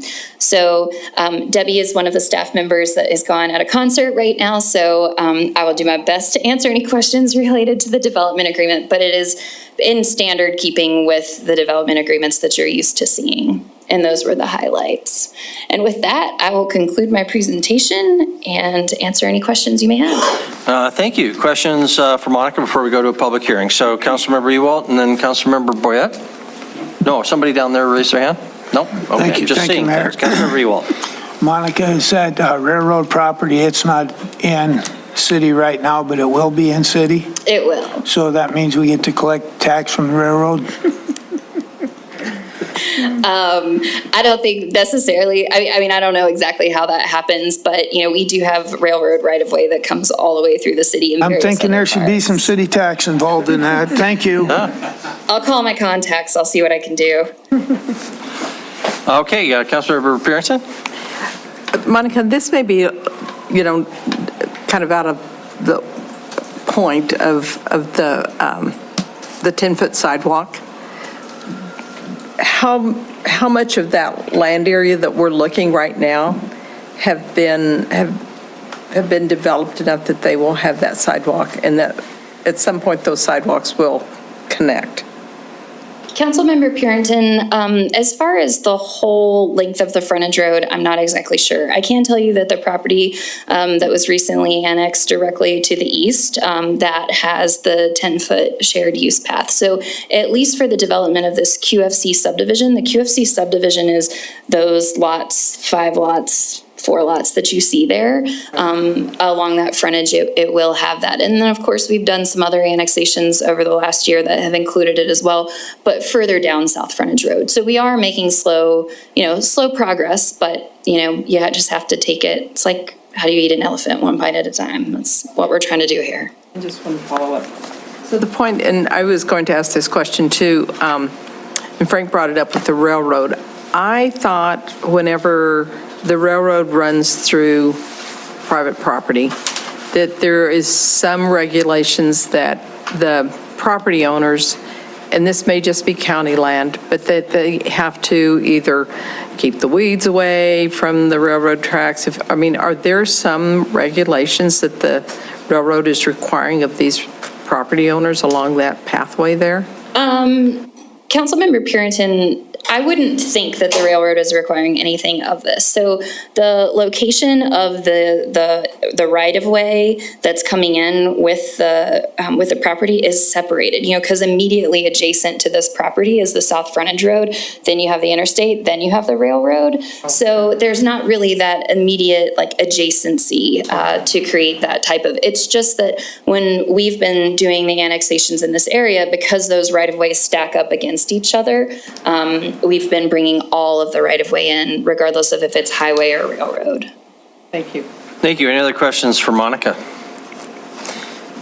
Okay, thank you very much, Monica. We'll open up for public hearing then on item 3A. If anybody would like to be heard on item 3A, please come forward. Is there any public comment on item 3A, annexation 2112, this lots 2, 3, 4, and 5 of QFC subdivision? Any public comment? Seeing none, we'll close the public hearing and back to council. Council, how would you like to proceed? Councilmember Shaw. Thank you. Having conducted a public hearing, considered written and spoken public testimony, I move to conditionally approve the resolution approving annexation 21-12 as recommended by staff. Second by Councilmember Purinton. Discussion on the motion. Is there any discussion on the motion? Seeing none, we'll proceed to a vote if there is no discussion. Seeing none, all in favor of the motion, which is for approval, item 3A, please say aye. Aye. If opposed, nay. Motion passes unanimously. Brings us to item 3B, the development agreement. Again, the annexation that was just approved is dependent upon the execution of the development agreement. We saw a little bit of a summary there in the presentation. Monica, did you have any further presentation on item 3B, the development agreement? Monica says no. Any other questions for staff on item 3B, the development agreement? Councilmember Purinton. I move to approve the development agreement with KB Rentals LLC as recommended by staff. Motion is for approval. Is there a second? Second by Councilmember Ronning. Discussion on the motion for approval of the development agreement. Is there any discussion on item 3B? Seeing none, all in favor of the motion, which is for approval, item 3B, please say aye. Aye. If opposed, nay. Motion passes unanimously. Thank you very much. Bring us then to item 3C, the ward boundary expansion. Councilmember Ronning. Go ahead. Oh, I'm sorry. Yeah, we need to have a public hearing. I assume there is no staff presentation on the expansion of the ward boundary. We kind of know how that works. Okay, no hearing, or I'm sorry, no staff presentation. So this is still a public hearing. If anybody would like to comment on item 3C, please come forward. Item 3C is the expansion of the ward boundary. In Ward 3, if you really think that Council Members Joy and Tariki are power hungry and they don't need any more land in their ward, this would be a great time to say so. I guess nobody thinks so. So we'll close the public hearing on item 3C. Now, hearing, Councilmember Running, or I'm sorry, a motion? Yep, and I'm happy to make the motion. Did either of the Ward 3 council members want to? I'm generous. Go ahead. Okay. Getting votes for you, getting votes. Having conducted a public hearing, considered written and spoken public testimony, I move to approve the first reading ordinance expanding the boundaries of Ward 3 as recommended by staff. Second by Councilmember Joy. Is there any discussion on the motion? Councilmember Purington. Kevin, do you know when they're going to have the rewarding, if you will? I guess it's based on the census. Do we know that yet? Council members, looks like maybe Councilmember Shariki has an answer. I don't have a specific answer on that. Thank you. Yeah, I had a conversation with City Administrator Kukowski about this, and it is totally under our control as to how and when we do it. And there is a process that's been followed in the past, and that's probably what we do it, but each level of government does the districting for that level of government. Interesting. Okay, thank you. Thank you. Any further discussion on item 3C, the ward boundary expansion? I'll just comment to thank staff. The effective date language in this ordinance has now been changed. The old versions just said it'll be effective 30 days after we approve this. The problem with that is all of this is dependent upon the annexation.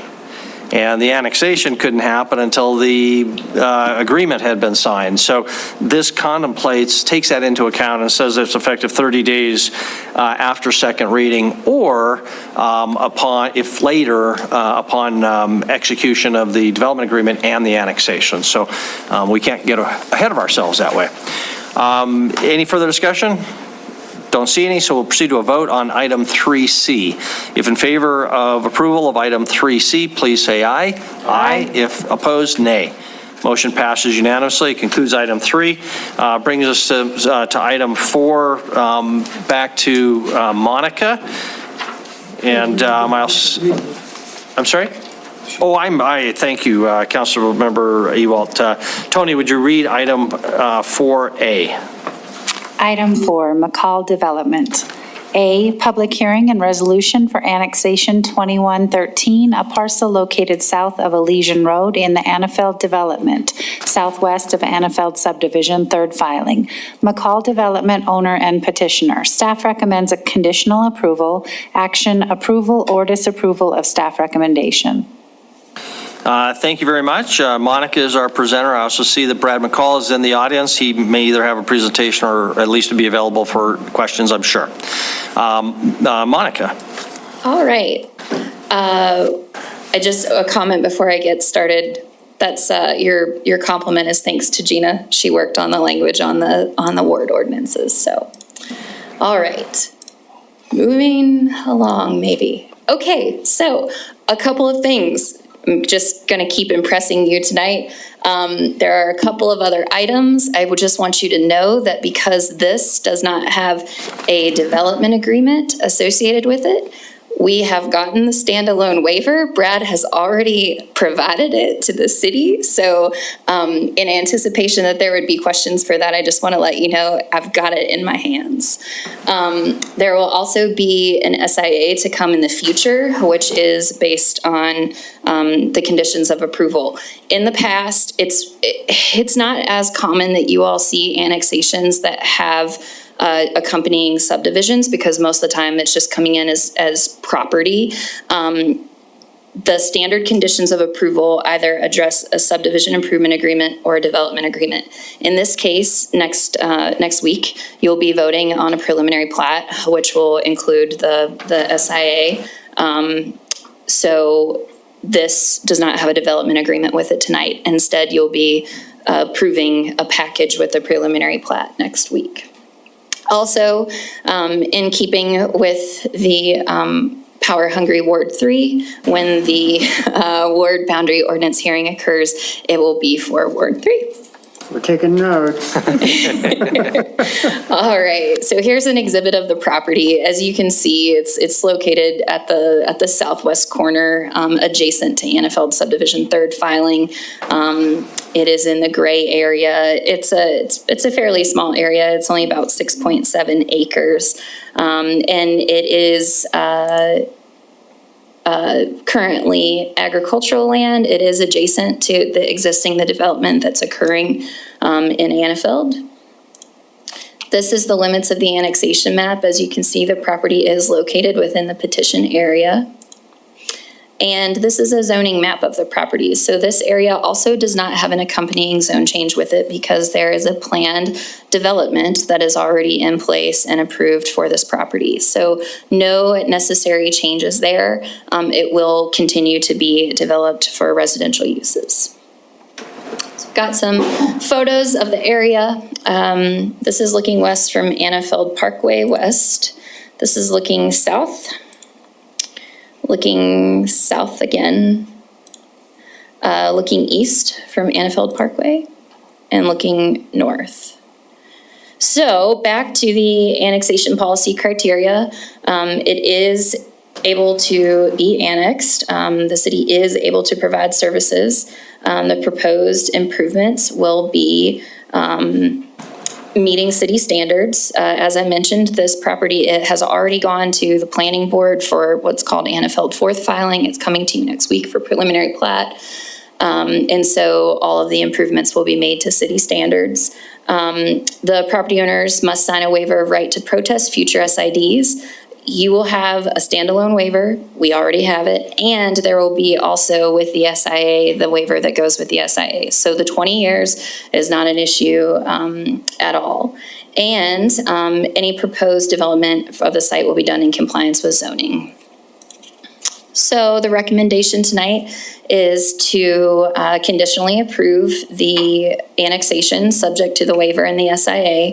There is a time period for the approval of the SIA that's contemplated in the resolution. And if you choose not to approve the annexation, then you wouldn't be able to act on the ward boundary ordinance. And sorry, these are carryover blank slides. This is the property, and I'll leave you with that. Thank you very much. Questions, is there a presentation by Brad or just questions? Okay, no presentation, so great. Councilmember Nish, you had a question? I do, thank you, Mayor. I was just looking through some of the departments is weighed in. Did I miss that? The fire department didn't weigh in on this one? No, the fire department did weigh in on it. It is provided on the, oh shoot, it's gonna be, well, it's my second page. Fire stations. The subject property is currently served by the Billings Fire Department through the Billings Urban Fire Service area. The fire department will continue to serve the property upon annexation. The Billings Fire Department stated that as this and other annexations are built out, additional fire department resources will be needed. The nearest fire station is Fire Station 5, located at 24th Street West, about 3.0 miles or 7 driving minutes to the property. So I just want to let you know that I have had some conversations both related to the last annexation that we just reviewed as well as this one with police and fire, letting them know that, you know, is this language that you want to revise? I imagine council will be interested in wanting to know why the language is staying the same with the passing of the public safety mill levy. And so both Chief St. John as well as Mike Sweeney, which he is gone now, consulted Chief Valdez, and they wanted the language to remain the same because basically what they shared with me is it's not like all of a sudden there's just going to be, I think the words that Chief St. John used, a sea of blue everywhere, or, all of a sudden that there's just unending resources. So it's basically just to keep it in there as a way to be conscientious, but they are not concerned or want to prevent the annexation. So I will pass along that the question was posed, or a comment related to it was brought up tonight, and that they may want to further consider. But those were the preliminary conversations that we had as these annexation staff reports were coming together. Thank you. Okay, thank you. Councilmember Parrington? Thank you. Monica, I had posed a question regarding the AMR response with the 8-mile service area. And I didn't get a response to that because I don't even know who it goes to, but the term is that they may be within the service area of AMR. So if planning knows where the property is located, so they're going to know whether or not they're within that 8-mile service area. So is maybe the terminology that you want to keep in there? I mean, it should be either it is or it isn't, correct? That's, that was for 3A and 4A. Sure. That's definitely something that I can reconsider as far as whether or not that's just standard language. I think at the end of the day, Councilmember Parrington, what we're after is that when the property comes into the city, it's my understanding that the ordinance that the city has, or the agreement that the city has with AMR, basically dictates that has to be their response time. So it may not be in their area right now, but when it comes into the city, it is in their area. So if that's unclear, I can definitely work on that language. Oh, it was just a technical sort of question that, like you said, it may or may not mean anything, but thank you. Kevin Iflin would like to comment. Mayor and Council, Councilmember Parrington, I think it says, an 8-minute response time, and as traffic congestions, things like that, happen, and that's why I think that term may is in there, because things could change based just on road patterns, traffic patterns, things of that nature. But Monica was spot on when she's saying it's, it's part of that requirement via the ordinance, so. So is that an 8-minute or 8-mile? 8-minute, I believe. Minutes, yeah. Minute. Okay, I can't read it.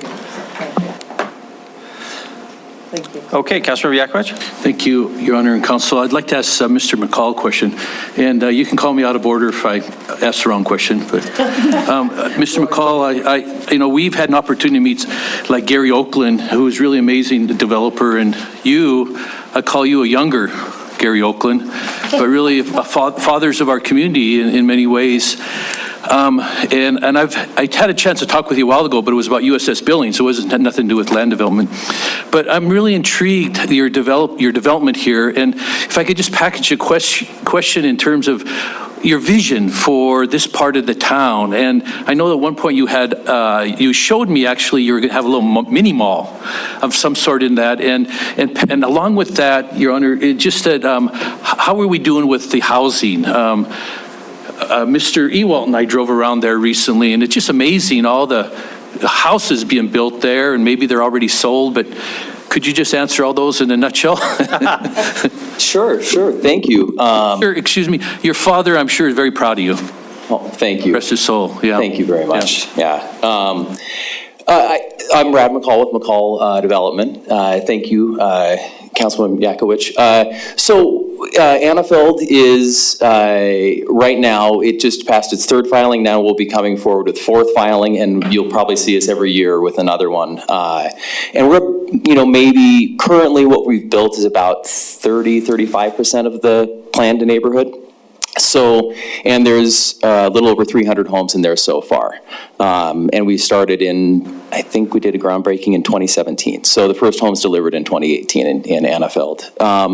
On the mini mall, or what it's going to be is look like a downtown building with, there's several buildings. So there'll be shops on the main floor. We've got a coffee shop going in. We've got a little market going in, a little sales office for us going in the first buildings. And those buildings are under construction now, finally. I didn't know if I would live to see it, and it feels like we've been talking about it forever, and so it's really exciting that that's going. The first building actually has walls going up right now, and so by this coming summer, we should have coffee in the neighborhood. So, and as far as the housing, we're at a point where we're now producing about 100 homes a year in Annafeld, which is quite a bit more than it used to be. But we have a pretty diverse offering with little cottages and townhomes at our most affordable, and then a wide range of single-family homes as well. And then there's also, along Elysian Road, if you drive by there, there's a bunch of homes that look like great big homes, but the ones right on Elysian are actually rentals. So they're duplexes and fourplexes, and some of the duplexes have like accessory dwelling units behind them over the garages. So some rental options as well. Thank you. Yeah, thank you. Okay, thank you. Any other questions for Monica or Brad before we go to public hearing? Councilmember Joy? Thank you. I hope you, thank you, Mayor and Council. I hope you don't think this is an impertinent question, but the Norma Jean, how do you come up with the names of the streets out there? That's what I wanted to know. Thank you. Sure. Well, Annafeld is named for the Walter family. We bought two farms, and they were both, if you take it all the way back to about 100 years ago when they were originally purchased, it was brothers who bought those. And so we got it from the grandson of one and the grandson of the other. And anyhow, Norma Jean is the farm on the south was Leroy and Norma Walters, and Norma is Norma Jean. So, her husband Leroy passed away about a year ago in an accident. So anyways, we were actually then we just purchased this chunk of land from Norma Jean to add on to the fourth filing. And our fourth filing was originally going to be within the bounds there, but as the growth is going faster, we're needing to go a little faster. So that's the reason for this purchase and annexation now. Okay, thank you very much. All right, we'll open it up for public hearing on item 4A, the annexation 2113 of this part of Annafeld development. If you'd like to be heard, please come forward. Is there any public comment on item 4A? Any public comment? Seeing none, public comment period is closed on item 4A. Council, how would you like to proceed? Councilmember Ronning? Thank you. Having conducted a public hearing, considered written and spoken public testimony, I move to conditionally approve the resolution approving annexation 21-13 as recommended by staff. Thank you. Councilmember Boyette, second. Discussion on the motion. Councilmember Biakovic. Thank you, Honor. Since I'm leaving again, you're not going to see me again after next week, but it's just commendable, like what Mr. McCall is doing. We have often the opportunity to see how our city grows and how these developments happen, and how young men and women or others of various ages, investing money and time to make our city grow and help our city grow. And we can take that for granted. And because we have the opportunity here, we can see it. So it's just very cool, and I just happy and grateful to have people like that in our community. So, thank you. Thank you very much. As long as you're making general comments, I'd just like to observe the importance of including commercial development in close proximity to residential development. It's hard to do when you already have residential properties and you try to then impose commercial. But when you can do it as a package in these virgin properties and people expect that, it works a lot better. But the end result is something that as long as it's relatively compatible commercial, it really adds to the character of the community. People like it. We don't always have to get in a car to go places, and when we have to get in a car, we really are in little boxes and we can't interact with each other. And we just eat our ice cream at McDonald's like I do and get bigger, and it's better just be able to walk to your ice cream, which you do have, so that's very good. So, and coffee. We seem to all be addicted to that stuff. But anyway, I appreciate seeing that model working very successfully. Any discussion? Any further discussion before we vote? Okay, the motion is for approval. Item 4A, if voting in favor, please say aye. Aye. If voting in opposition, nay. Motion passes. Bring us to item 4B. Tony, would you read item 4B? Item 4B, public hearing and first reading ordinance expanding the boundaries of Ward 3 to include recently annexed property in Annexation 2113, approximately 6.792 gross and net acre parcel of land located south of Elysian Road. McCall Development owner, staff recommends approval. Action, approval or disapproval of staff recommendation. Thank you very much. Monica, do we have any presentation on 4B? We do not. Is there a motion? Councilmember Joy? Oh, I apologize. Thank you very much. Yeah, I'm getting ahead of myself. Is there any public comment on item 4B, the addition to the ever-growing Ward 3? Any public comment on item 4B? None. Public hearing is closed. Councilmember Joy. Thank you, Mayor and Council. Having conducted a public hearing, considered written and spoken testimony, I move to approve the first reading ordinance expanding the boundaries of Ward 3 as recommended by staff. Councilmember Tricky, you have the second whether you want it or not. Discussion on the motion. Don't see any. If all in favor of item 4B, please say aye. Aye. If opposed, nay. Motion passes unanimously. That concludes item 4. Brings us to item 5. Council, it is break time. We will come back for a capital improvement plan, item 5, which is our final item. Let's try to come back as close to 7:35 or earlier. Thank you.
If everybody can take a start, or take a seat, we will get started. Or if we take a start, we'll get seated. Council member. Nice compliments, thank you.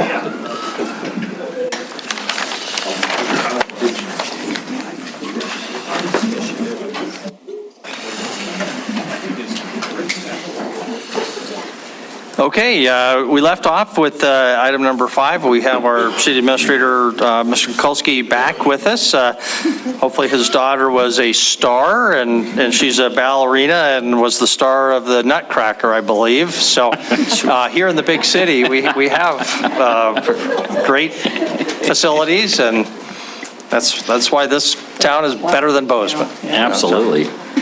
Okay, Tony, would you read item number 5, please? Item number 5, FY 2023 through 2027 Capital Improvement Plan. Staff recommends approval. Action, approval, or disapproval of staff recommendation. Thank you. Andy is our presenter. Good evening, Mayor and City Council. All right, tonight here to present the FY23-2027 CIP. We've been through a work session almost a month ago, and here for adoption tonight. As you are all familiar, this will set the tone for next year's budget. These overviews here have been updated based upon the work session, and we'll go through those updates, and that'll be about it. We're not going to go through all the projects again. So the total now for the 5 years is $542,783,958. A little bit different than the printed book you got last time. The FY23 total, just under $108 million. That'll be the first portion to go into the FY23 budget, and we begin next month. So, changes since the November work session. These were highlighted in the staff memo. This presentation was also included with that. So, all of this was discussed and voted on by council. We removed the Skyline Trail because it was in the prior CIP. And we modified the description of Fire Station 8 to remove any reference to a specific location. We updated we moved the Parks Master Plan from 26 to 27, and there originally were some specific aquatics facilities that Parks was going to do some analysis and planning on, and the direction was to do a comprehensive aquatics study rather than just specific on those locations. So that's been updated and changed. Additionally, there was a question about fire station estimated construction costs, and I talked to Chief Valdez. These are broad ranges, but they estimate 400 to 600 per square foot for construction. That does not include land purchase, and estimated square footage of our current fire stations are anywhere from 5,000 to 8,000. So that works from 2 to 4.8. As you will recall, we had 1.5 million set aside last year and 1.5 million set aside this year. So likely not enough to purchase land and build a fire station, as we discussed, but this question was specifically asked, so I want to make sure you had that info. At that work session also, Councilmember Neese made a recommendation to include 2 park shelters that had been removed the year prior as part of the bonding project in FY25. However, there was some discussion that occurred by council, and then you guys started taking votes after that. So there was no vote on that recommendation. So the plan that was put on the council memo for adoption does not include these, because you guys didn't take a vote, but I wanted to highlight that in case you wanted to amend the plan to include these 2 shelters. As well as remind you that there are no other parks projects that we presented included in the FY 2025 bonding. You may want to do that as well. There's a question about the 21st Street underpass and whether or not that should be in the CIP. And tried to stall long enough for Debbie to get back from her choir concert, but I'll take a stab at this one. Let's see, they've identified urban funds as an eligible funding source that could be used in the future long-range transportation plans that Scott Walker does with future councils. And those funds could be used to modify that underpass. If I recall from our conversations, that underpass cannot be modified in such a way that you could fit a large fire engine under it ever, because you'd have to eliminate, I think, Montana Avenue, I believe is what she told me. But they could modify it to allow smaller emergency vehicles to pass through, such as ambulances. That is not in the CIP because of future funding source. That urban funds are not part of the city's funds specifically, so that's why it's not in the CIP. That's all I have for a presentation. I do have all the slides from last time if we need to go back for anything. I've got the CIP pulled up here. Just prepared to answer questions if you have any. So I'll turn it over to you, Mayor, with that. Okay, questions for Andy. I'll just start you, Andy. These urban funds, so those must be federal highway funds. Is that the source of that terminology, urban funds? I'm not certain. Chris can probably help me out on the source of urban funds. I don't think they're federal, are they? I think they are federal, that flow through the state of Montana and then on down to the regions. The state uses them regionally.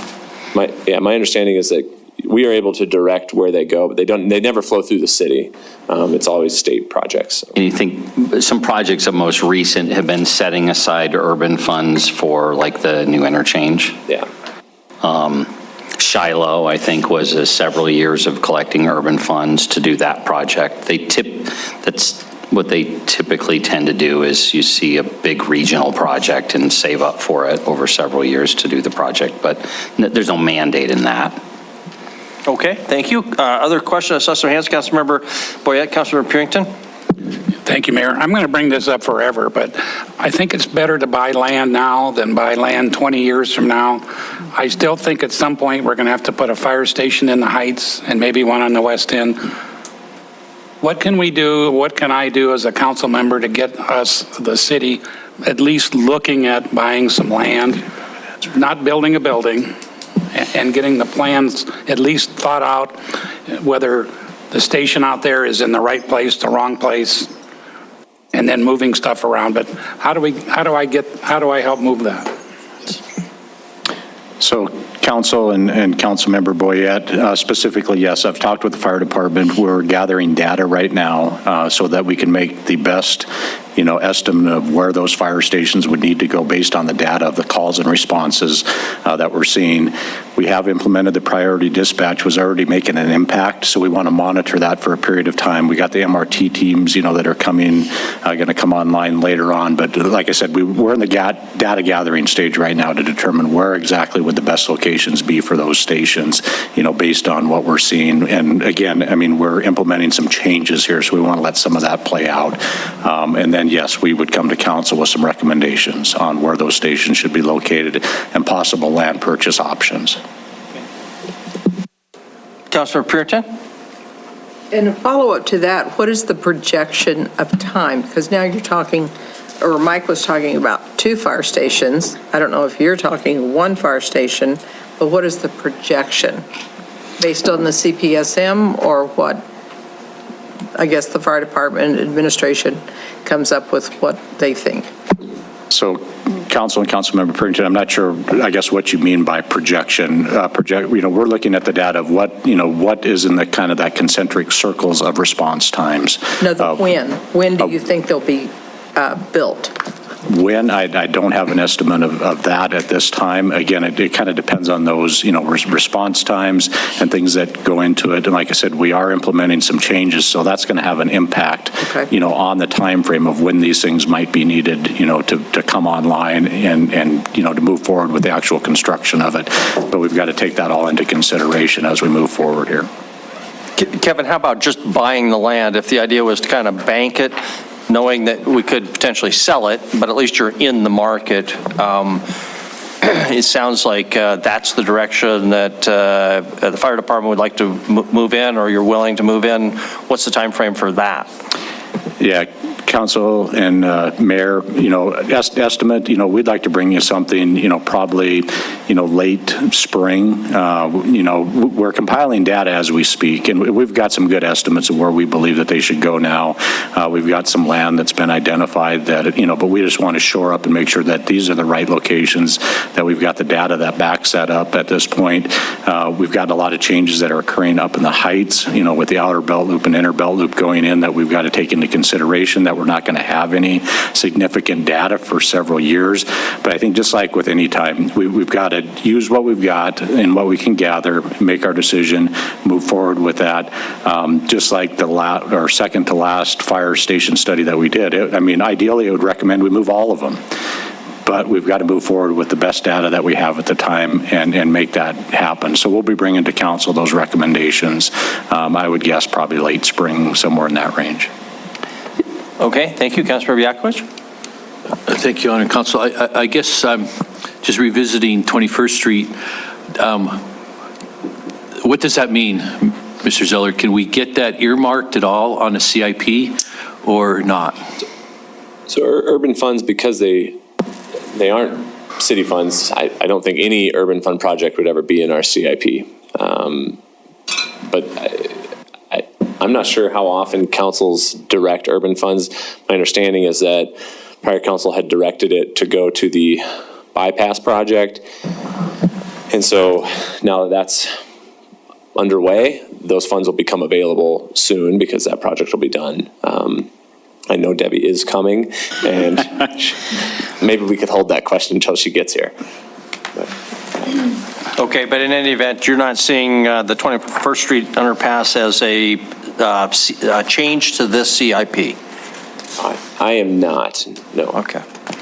Okay, Councilmember Purington again? Thank you.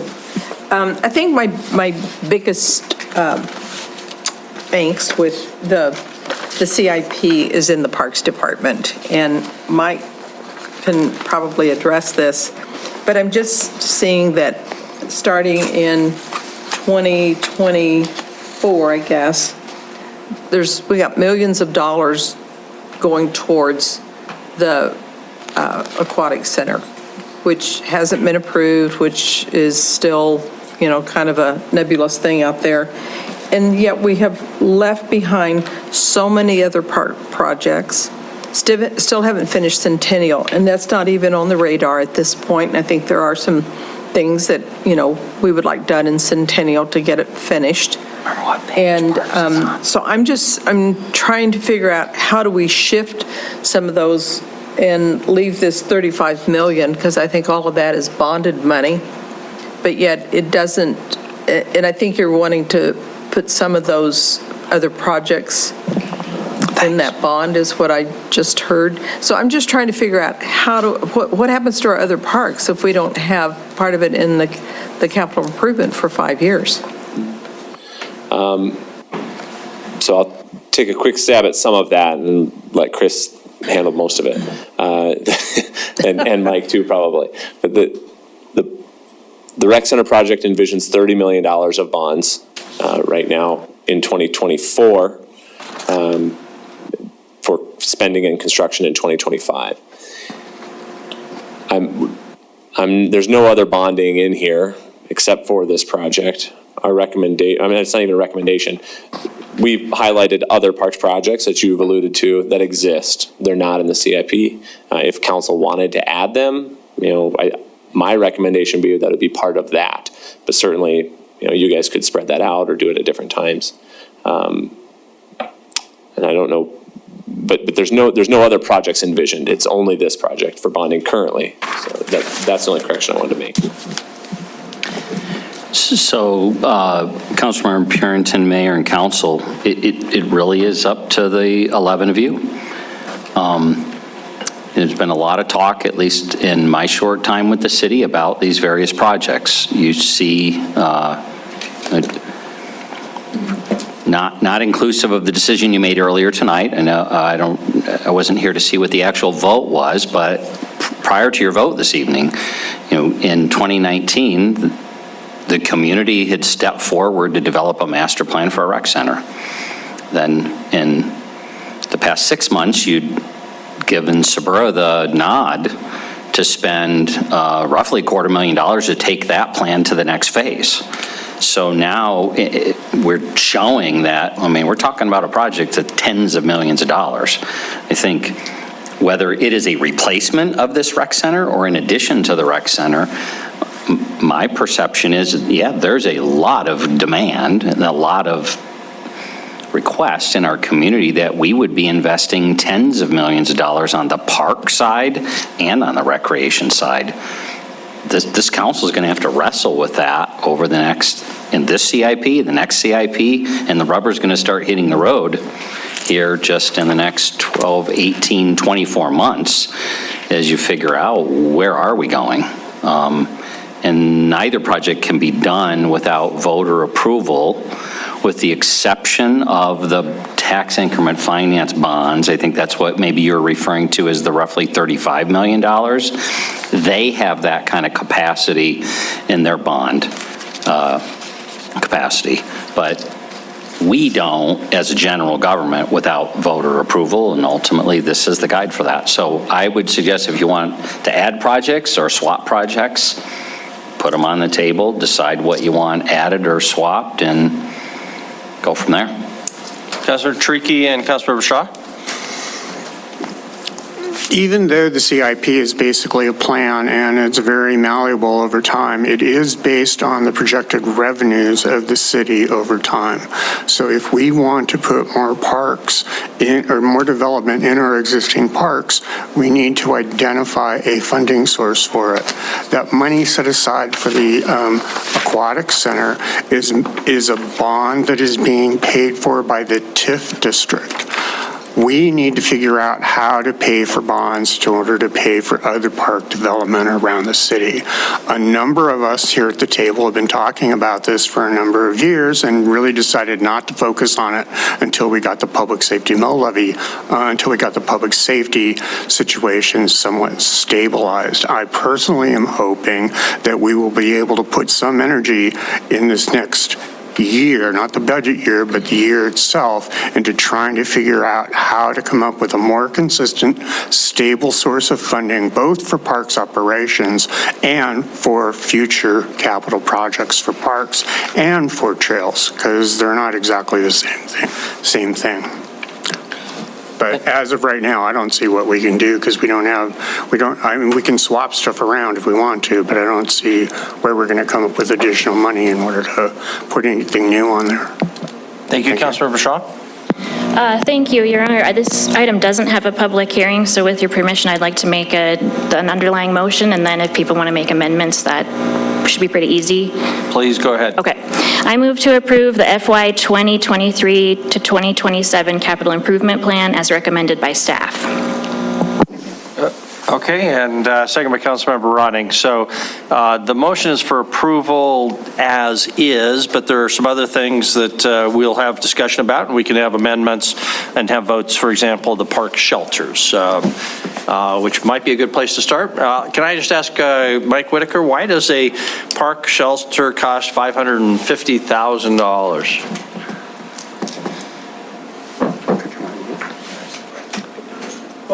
Good evening, Mayor and Council. These are more what we call event shelters to be able to accommodate several hundred people. And you see those in large community parks. And what we proposed a year ago was to locate one at Castle Rock Park and one at Centennial Park. At that time, we proposed a $500,000 per shelter, but due to what we've been seeing currently, I asked Andy to change that to $550,000. But they are large event shelters, and it also includes accessible routes to that facility, those facilities too. Pathways, sidewalks, that Yes, sort of thing? that's correct. Okay, thank you. Is there, just put it to the council, do we want to, is there a motion to add those? Councilmember Bernice? Yeah, I'll make a motion to add those, at least to the heights. Often, if Here's my thought on this is why I'm suggesting heights. I guess I'll make the motion first if we want to add additional as we can. But my thought is often we get in the Parks Department a slush, like for instance, $1 million over several years built up and we used it on Paula Vista Park. My assumption is after some of these projects are done, there could possibly be some funds left over that we could utilize and not have to go to bonding. But I think what I'd like to see us start doing is actually adding parks to the project. My preferred motion would be to add the Castle Rock master plan cost. In fact, I was going to ask Mike that. Mike, what is the Castle Rock master plan build out cost? Do you know?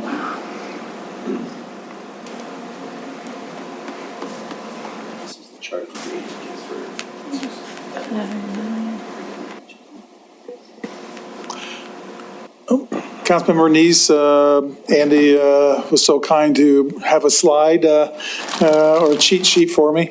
So Castle Rock Park to implement the master plan be anywhere from 3.5 to 11.5 million. A lot of that range is dependent on what you would include into the community center there. Okay, so I guess I would make the motion to add $11.5 million into fiscal year 25, which is the same year we're going to go out for a bond. And to correct what Danny said about the bonding, some of the bonding is coming from the TIF district, but the other bonding is coming from the public. So if we're going to go out for public bonding, let's build out Castle Rock Park as well at that same funding cycle and get that bond approved. Maybe it won't get built that same year, but maybe it'll get approved, built the following year or something like that. So I would make the motion to put 11.5 million into fiscal year 25 and include it with the bonding that we're going to go out for the rec center. Okay, so the motion is to add $11.5 million fiscal year 25 of the CIP for implementation at the high end of the range shown for Castle Rock Park. That's the motion. Is there a second? I'll second it. Okay, motion made and seconded. That's the motion. Discussion now. Councilmember Tariki Shaw. I just want to be clear right now. Okay, so you're putting this contingent on a public bond, that we will be doing a public bond at some point in order to pay for this. Correct. But just this, okay, fine. Okay, thank you, Councilmember Shaw and Councilmember Purington. Thank you. Gosh, I can't support this, but it's not because I don't want to fund all of these projects, which I think we all do. I would love to see every single one of those be funded and completely built out. To me, though, I feel like we're making a really gigantic decision on the fly, and that without a lot of public input. And so I have a philosophical opposition to that of, I think we need a process to go through this list and say, what do we and what does Billings want to include in a larger bond package? So for that reason, I can't support this. Thank you. Very much. Councilmember Ronning. Thank you. Oh, I'm sorry. Councilmember Purington, I had recognized, and then Councilmember Ronning. I don't know where that came from.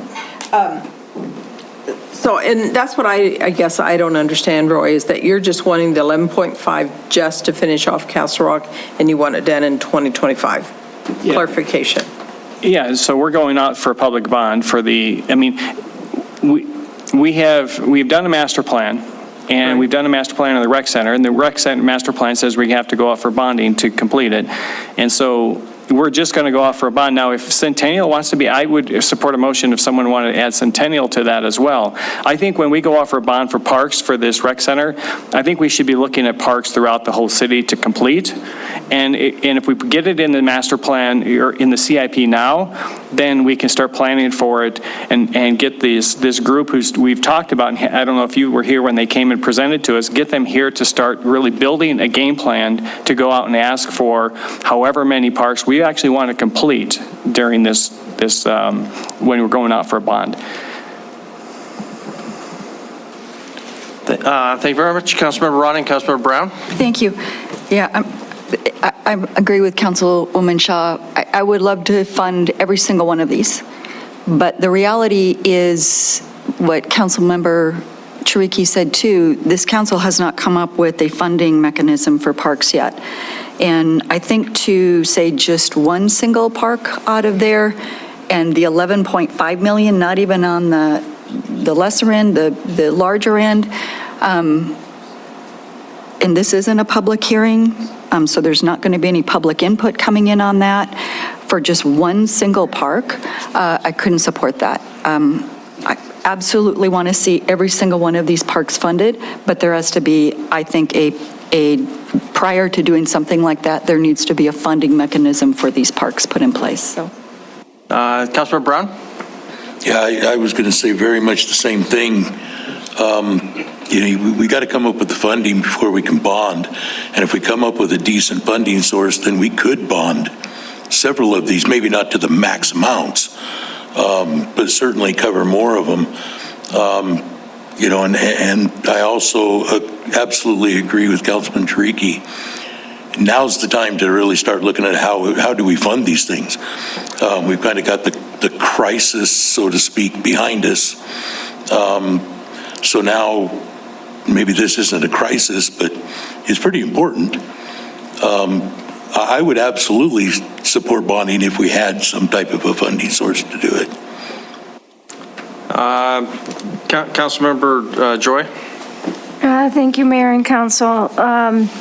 Absolutely, all of these parks are very important.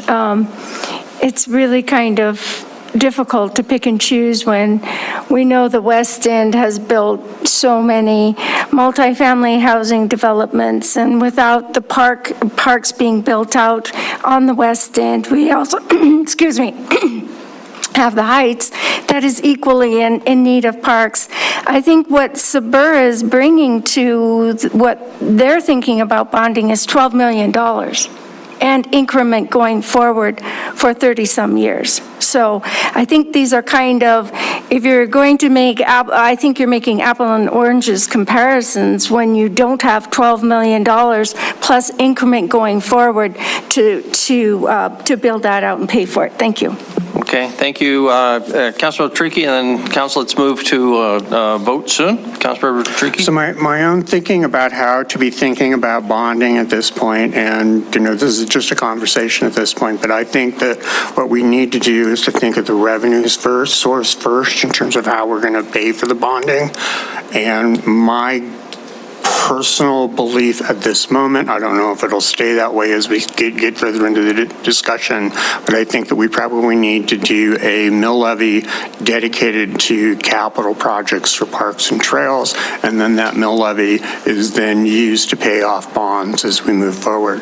That gives us a consistent source of being able to pay for these types of things.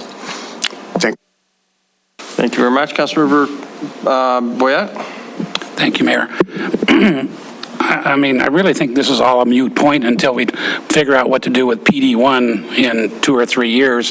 That's really when the time is when we need to have a plan set aside when we go to the public and say, we have to, this is going away. What do you people want? And then add in the trails and the parks at the same time, plus some money for them to, over the years, to add and develop.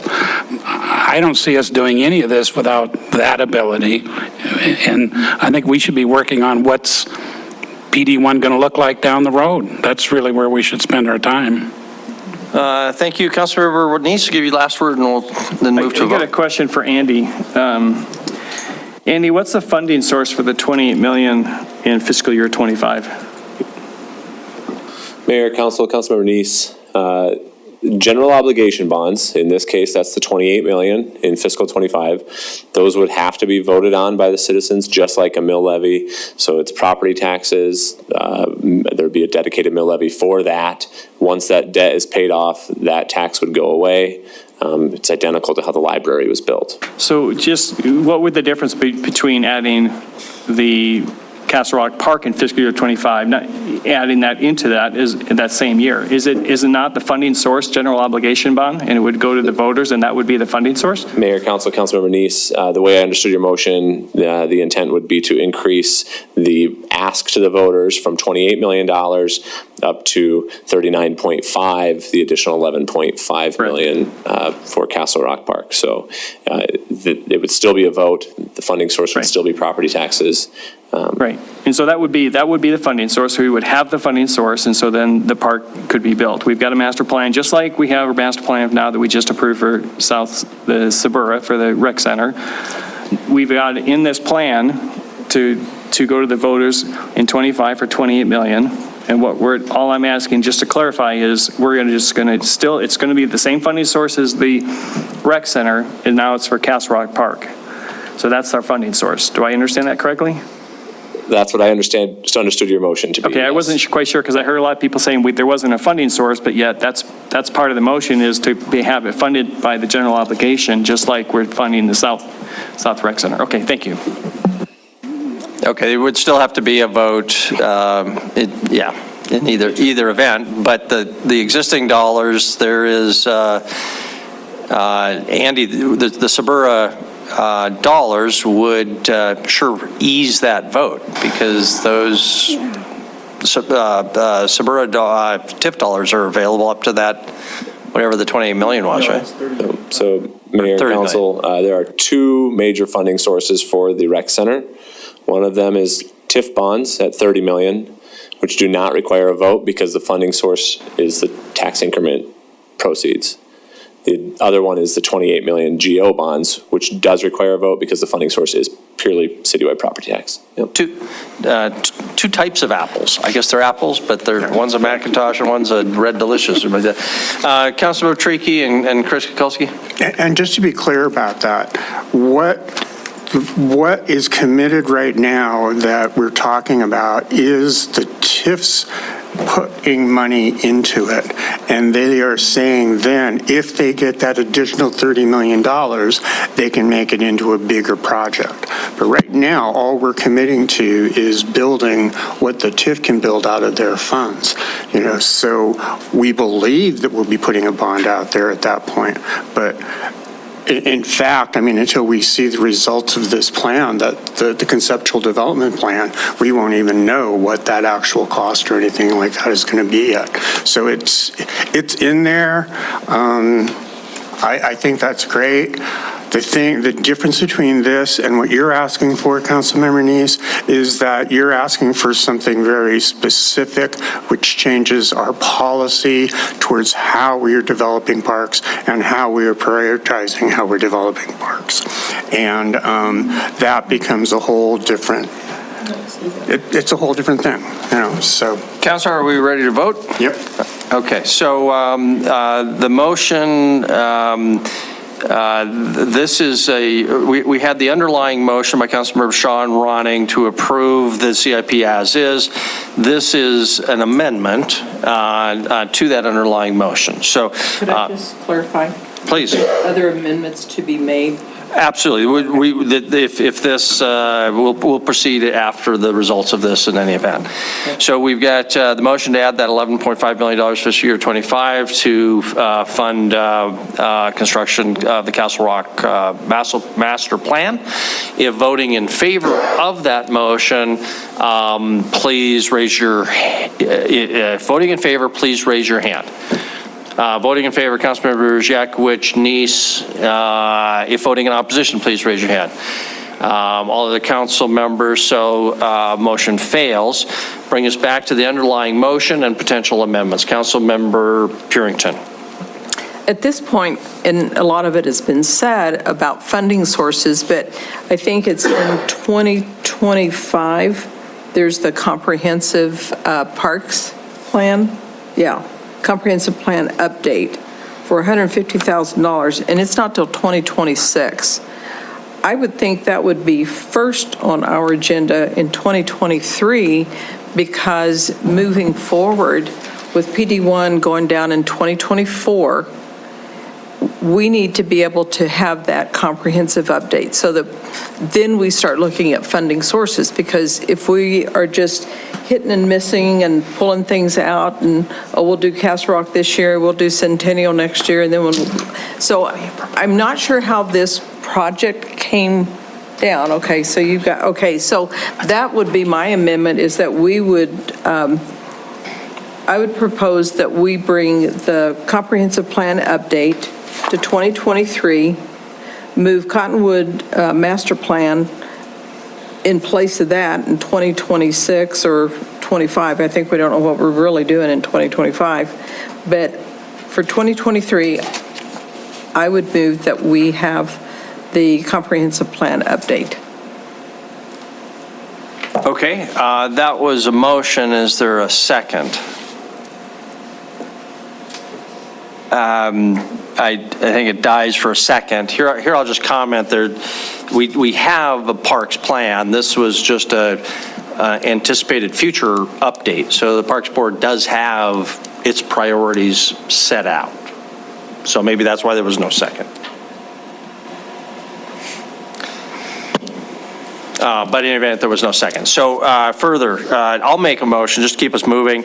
I'll move that we add the 2 park shelters to the CIP, $550,000 each, one for Castle Rock, one for Centennial.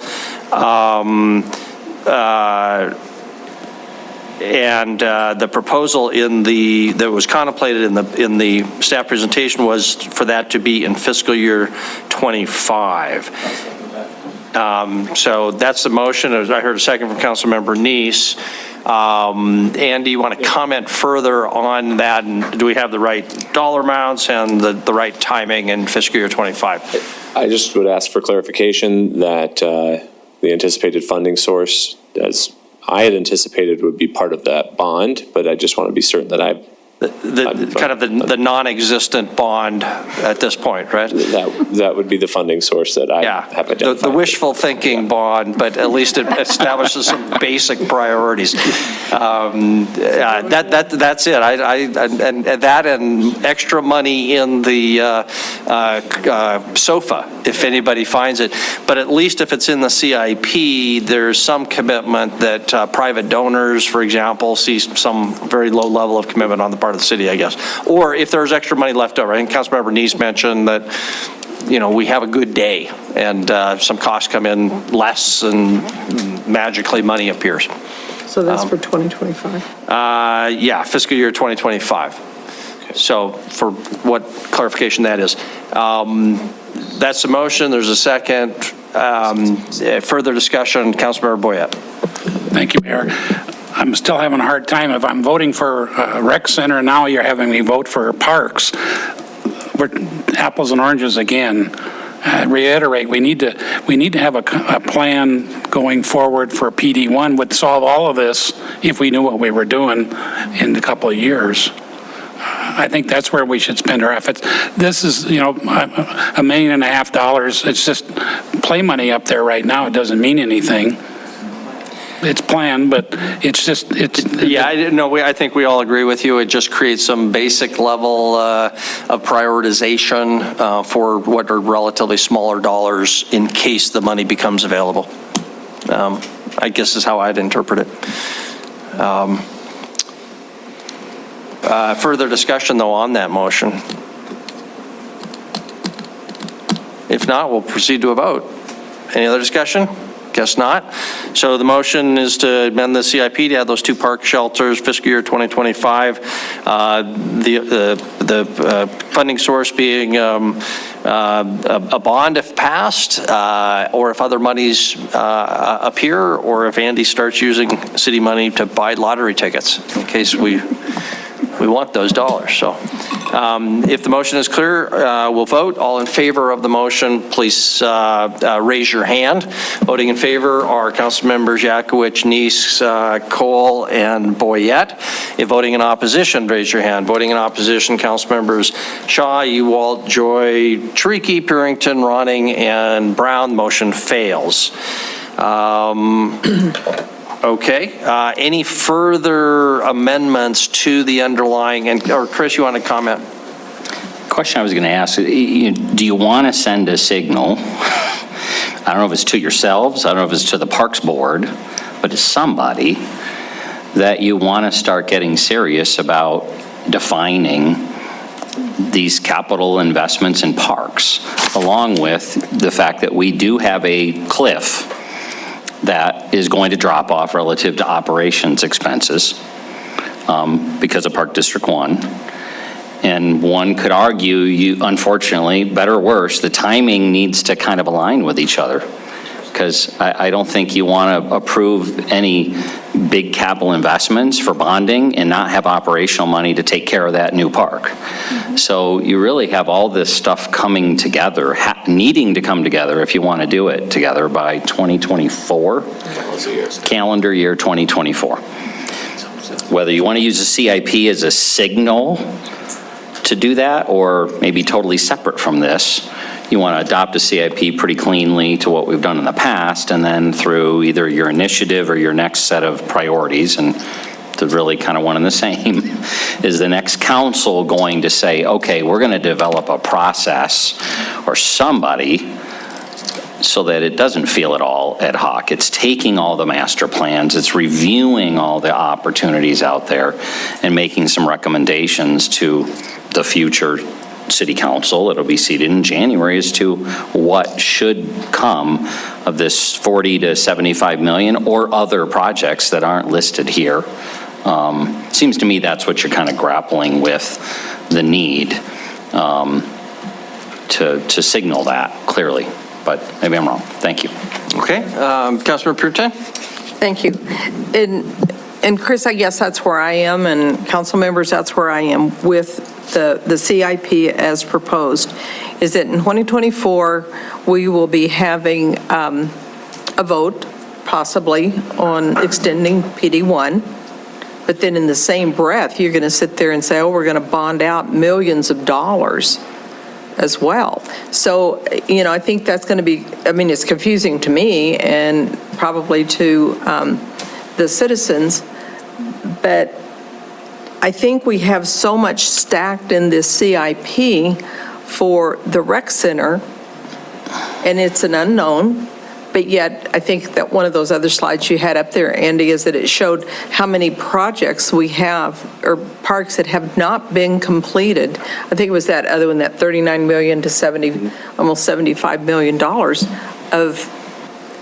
and those are, other than Cottonwood, those are parks that have already been started.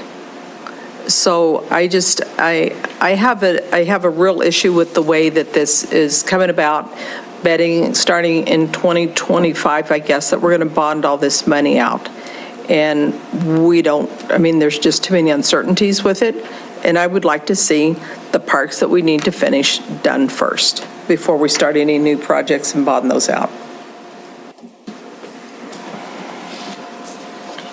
Okay, reminder, we've got a motion before us. Councilmember Joy. Thank you, Mayor and Council. And I just would like to speak to that a little bit, Councilmember Purington. I think that one of the difficulties of having elections and having changes in council is that there's not a continuity between them, and that's not a problem, but I think it sort of leaves some information behind to newer council members that they may not have been a part of. And it's just, I don't think that the TIF dollars and what the TIF is trying to do is simply adding recreation. It is part of an economic development strategy that South Billings has in order to accomplish those commercial dollars, those dollars into our economy that has a multiplier effect in terms of jobs and creation of more business and commercial activity. So I think it's a little bit, I understand your thought process on that, but I think that as we have in the past talked about this, it is not simply a recreational opportunity, but it is part of a larger economic redevelopment of South Billings. Thank you. Okay, reminder, the motion is for approval of the underlying, the CIP as it is. Councilmember Yakovich. I was going to ask Ms. Maylene a question. Debbie's back. I wanted to give her as much time as possible before someone calls the question. I've been visiting 21st Street. I need help. Okay. So even if it's the year 2,500 or whatever, but for 21st Street, is there some way we can get something on the CIP, even for a plan to deal with 21st Street? And I'll just buffer it with a couple things. One is, 2 years ago, the state did a huge project, right? Going across the tracks on 27. And God only knows how much money they spent on that. Probably pretty futile effort on all that. We do have Minnesota that leads to 21st Street. We do have First Avenue South that leads to the other underpass. And big issue was, what do we do with 27th Street?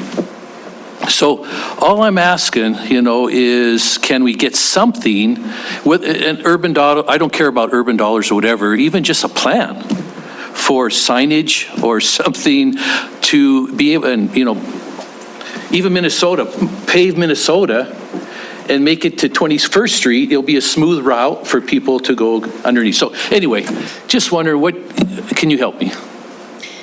I can help you. So urban funds are real dollars. I don't know how much Andy was because I was at a choir concert, but okay. So urban funds for the last 20 years or so have been dedicated to Shiloh Road, Bench Boulevard, and now the bypass. So we haven't been seeing those for specific projects for the past many years as they've been allocated, but that's going to change now because those urban funds are coming in and they're not allocated.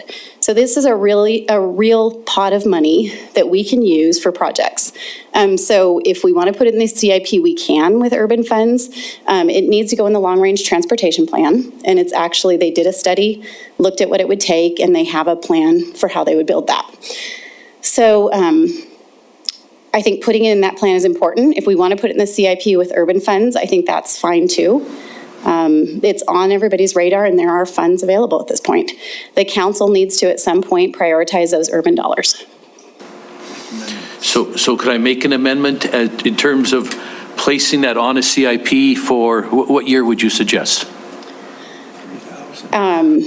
Well, we can put it in the CIP anywhere. We can put it in, say, 5 years if you want. I think the important thing is when we bring those urban funds back, that's going to be the point when you need to prioritize those dollars. So it might move up with that or back, depending on when that prioritization is done. And if I made that a motion for council, you would support that? I mean, it's a good idea? I'm not sure what Andy's saying over here. So we can put it in there, yes. I want to make sure that the funding sources are defined. Because there's two state routes, it's pretty hard to use our gas tax or our arterial on that. But urban funds are a great source for this project. Okay, $1, yeah. So I'll make a motion to amend with putting 21st Street underpass on the 2027 CIP. And $3 million is the latest estimate on that. Pardon me? $3 million is the latest estimate. Second. Okay. With urban funds? What was the year? 2027. 2027. And with urban funds, or you're just going to decide, you would decide what? You'd suggest urban funds? I would put urban funds in there Okay, as of now. for urban Yes. funds, okay. Okay. Thank you. Okay, and 3 million was the dollar amount? Yep. Okay, is there a second?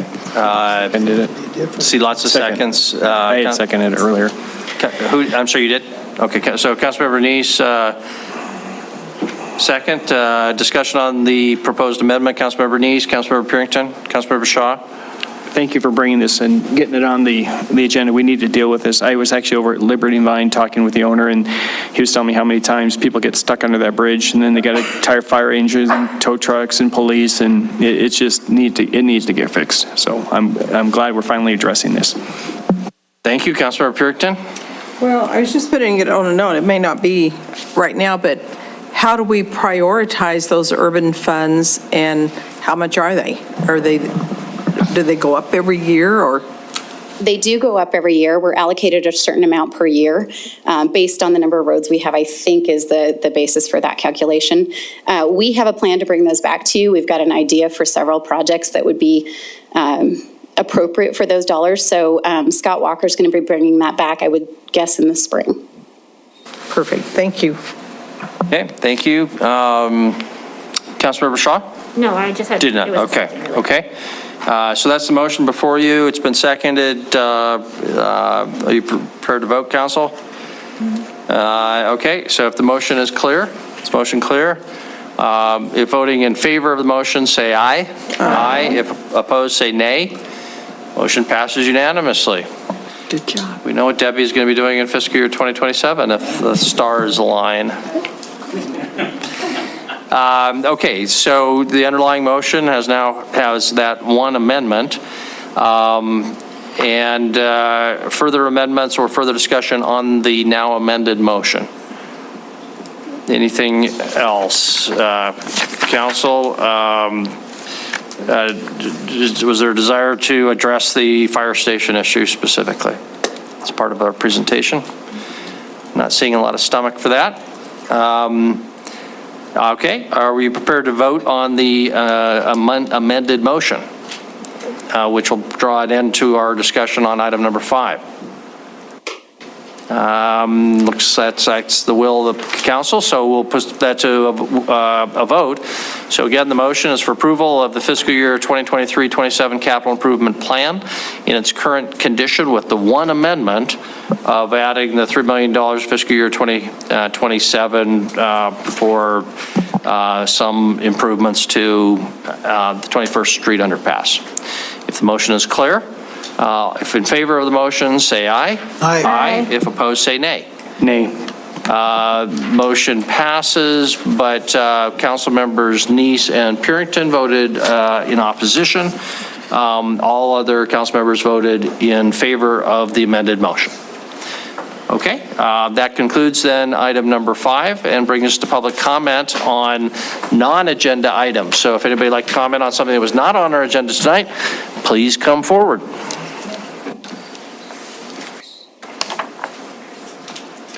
Kevin Nelson, 4235 Bruce Avenue. I'd just like to thank the ones leaving. Thanks for putting in the time, taking time out of your life and serving the city. And I'd especially like to thank Mike. You did a great job. If there was ever a person that really worked and looked out for the citizens he represented, Mike was the guy that you could always count on. He always came to the meetings. He was always there. So, thanks. Good job. Thank you. Appreciate your saying that. Any other public comment on anything that was not on our agenda for this evening? Seeing none, we'll close that public comment period. Any council initiatives this evening? Councilmember Neese? Since it was talked about tonight about the Parks Board and having them assigned maybe one member per board, I'd like to make initiative to have direct staff to bring to us the policy that would create that, having one member per ward, with then the remaining at large.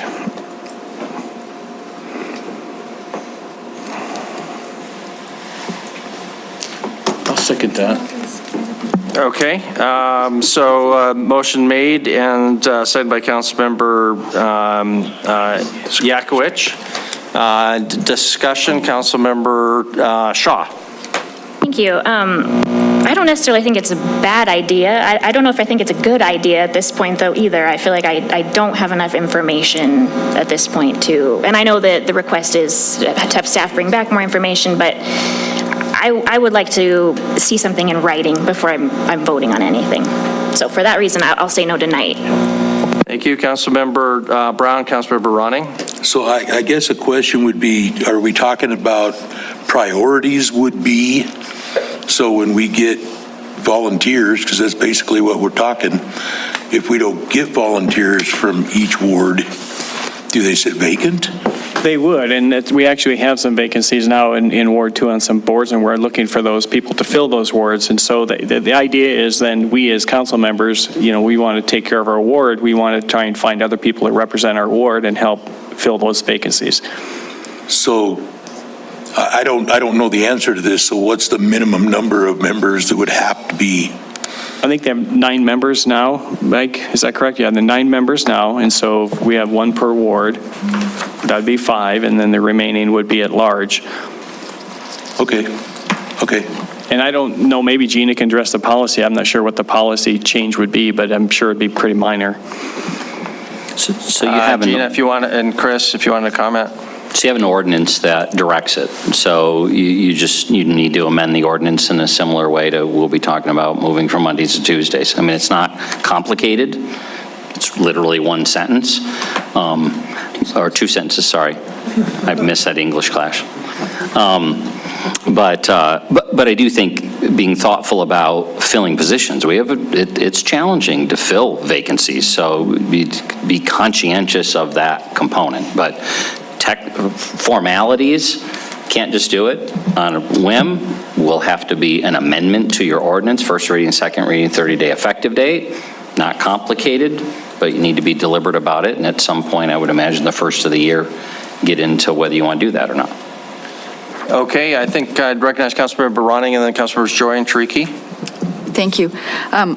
While I think that it has ideal intention, just what Chris said, these are boards that advise the council that are made up of the community.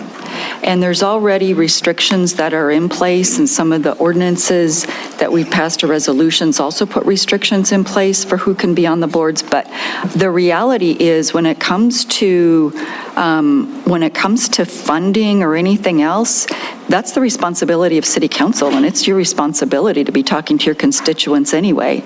And so we all come here equally to fight for the parks in our ward, and it really is bottom line, whatever the funding issues are going to be, it's the responsibility of city council. Now, the Parks Board can come and advise us, but that's all they're doing. Ultimately, it's a city council member's responsibilities to be out talking with their constituents, to be out understanding and learning what this vote is going to be. And I think that these boards, just like what Chris was saying, these boards are not easy to fill, and they ask for a big commitment. So I'll just share, just to give this council and future councils wisdom, when we were putting together the Citizens Police Advisory Board, one of the things that Chief St. John reminded us of is that the original Citizens Police Advisory Board, a number of years ago, when the first one was in place, it died out because that was the exact way that board was set up, was 2 members from each ward would be on that board, and they could not get a quorum. They could not get enough people to serve on that board because there were limitations on who could apply to the board. So that's why we didn't do that on this Citizens Police Advisory Board, really specifically because Chief St. John had made that really clear to us why that original board died out. So that would just be my encouragement to you. Thank you, Councilmember Joy and Tariki. Thank you, Mayor and Council. I guess I would just like to ask, why specifically the Parks Board and only the Parks Board? Thank you. Councilor Tariki. Thank you, Mr. Mayor. I'm just going to unleash my inner OCD council member and say that while I think it's an interesting and good idea, I'd like to see something in writing before I can support it. Thank you very much. Any further discussion? Councilmember Dees? I think the answer to the question as far as why this board, there's actually other boards that have requirements for other wards. So, this is just something to make sure that we have representation from different wards on an important board that develops the parks, helps make recommendations to develop parks throughout the city. Thank you very much. Councilmember Yakwich? Well, I was wondering, maybe a friendly amendment is what Mr. Brown brought up, is that I wouldn't struggle with giving the mayor priority to each ward. But if there's nobody that shows up, as Councilmember Ronning said, then let him fill it as it is. I think it's worth trying it that way rather than just the strict all or nothing, and give that idea two per ward or one per ward as a priority. If that person doesn't fill that priority, if there's nobody from that ward, then let him pick somebody else. And it's going to pass that way then, more likely than if we just hold it like we are. I agree. I like your thought process, and maybe there is a priority to do that. It may be harder for Gina to write, but the idea is you got 4 that are at large, and so to not have a quorum or to not have enough on the board, to me, it would be really difficult to see, because you may have one from the Heights or maybe have one from Ward 3 or something like that is missing, but you're still going to have a quorum because you've got 4 that you can appoint from any area. So, okay, thank you. Councilmember Purinton? So just a quick question. I know that in the past when we've had initiatives, and some of them do come up, the explanation, the proof is in the pudding, as far as they say, put it in writing. I like the idea, but right now all you're asking is to direct staff, and that's not what we do at this point with an initiative. The initiative would direct the staff. Is that correct? What's the order of business with that? With doing an initiative? My understanding is the motion is to skip any sort of written presentation through the initiative form, and just this would be the full Monty, so to speak, and staff would move forward with figuring out how to do this. There's no interim step, it's just directing to do that. Just forget the written. Yeah. Okay. Of course, we'd have to approve it, but it'd be coming back. So let's move to a vote. I'll vote against, not necessarily because I don't think it deserves some consideration, but I do like the procedure of moving more deliberately through a written proposal, forces council to talk to staff. It's easy to come tell staff what to do, but they've got a lot of other things, and it'd be nice to have feedback from staff about, okay, if you want us to do this, that means we're not going to do X. What's X? And then also, I think it'd be helpful to get input from the Parks Board itself and from Park staff, and maybe look at some of these other fine tuning that Councilmember Yakwich was talking about, and look at other boards. I mean, are there unanticipated consequences? So, interesting idea, not one that should be rejected out of hand, but maybe not at this pace, or at least that's my thinking. Anything else before we go to a vote? Okay, so the motion is on Councilmember Neese's initiative, seconded by Councilmember Yakwich. In favor, if voting in favor of that, say aye. Aye. If voting in opposition, say nay. Nay. So I think the motion fails, but so we have a clear record. If voting in favor, please again raise your hand. Voting in favor, Councilmembers Yakwich, Neese, Purinton, and Boyette, and Ewald. So 5. If voting in opposition, please raise your hand. Voting in opposition, Councilmembers Shawjoy, Cole-Trickey, Ronning, and Brown. Motion fails 5 in favor, 6 against. Any other initiatives? Councilmember Ewald. Thank you, Mayor. I'm just going to inform council that I'll be bringing an initiative next week to clarify what council wanted to do when they voted to increase solid waste 10% in 2019 and 10% in 2020, and where that money was supposed to go. It can't be changed till budget talks is in 2022, I guess, for 2023. But anyway, the initiative will make that a requirement that it gets handled, because I'm not going to be here to bring it up. So I will bring that initiative next week. Okay, thank you for that heads up. Any other initiatives? Don't see anything. So council, we are adjourned. Good night. Thank you.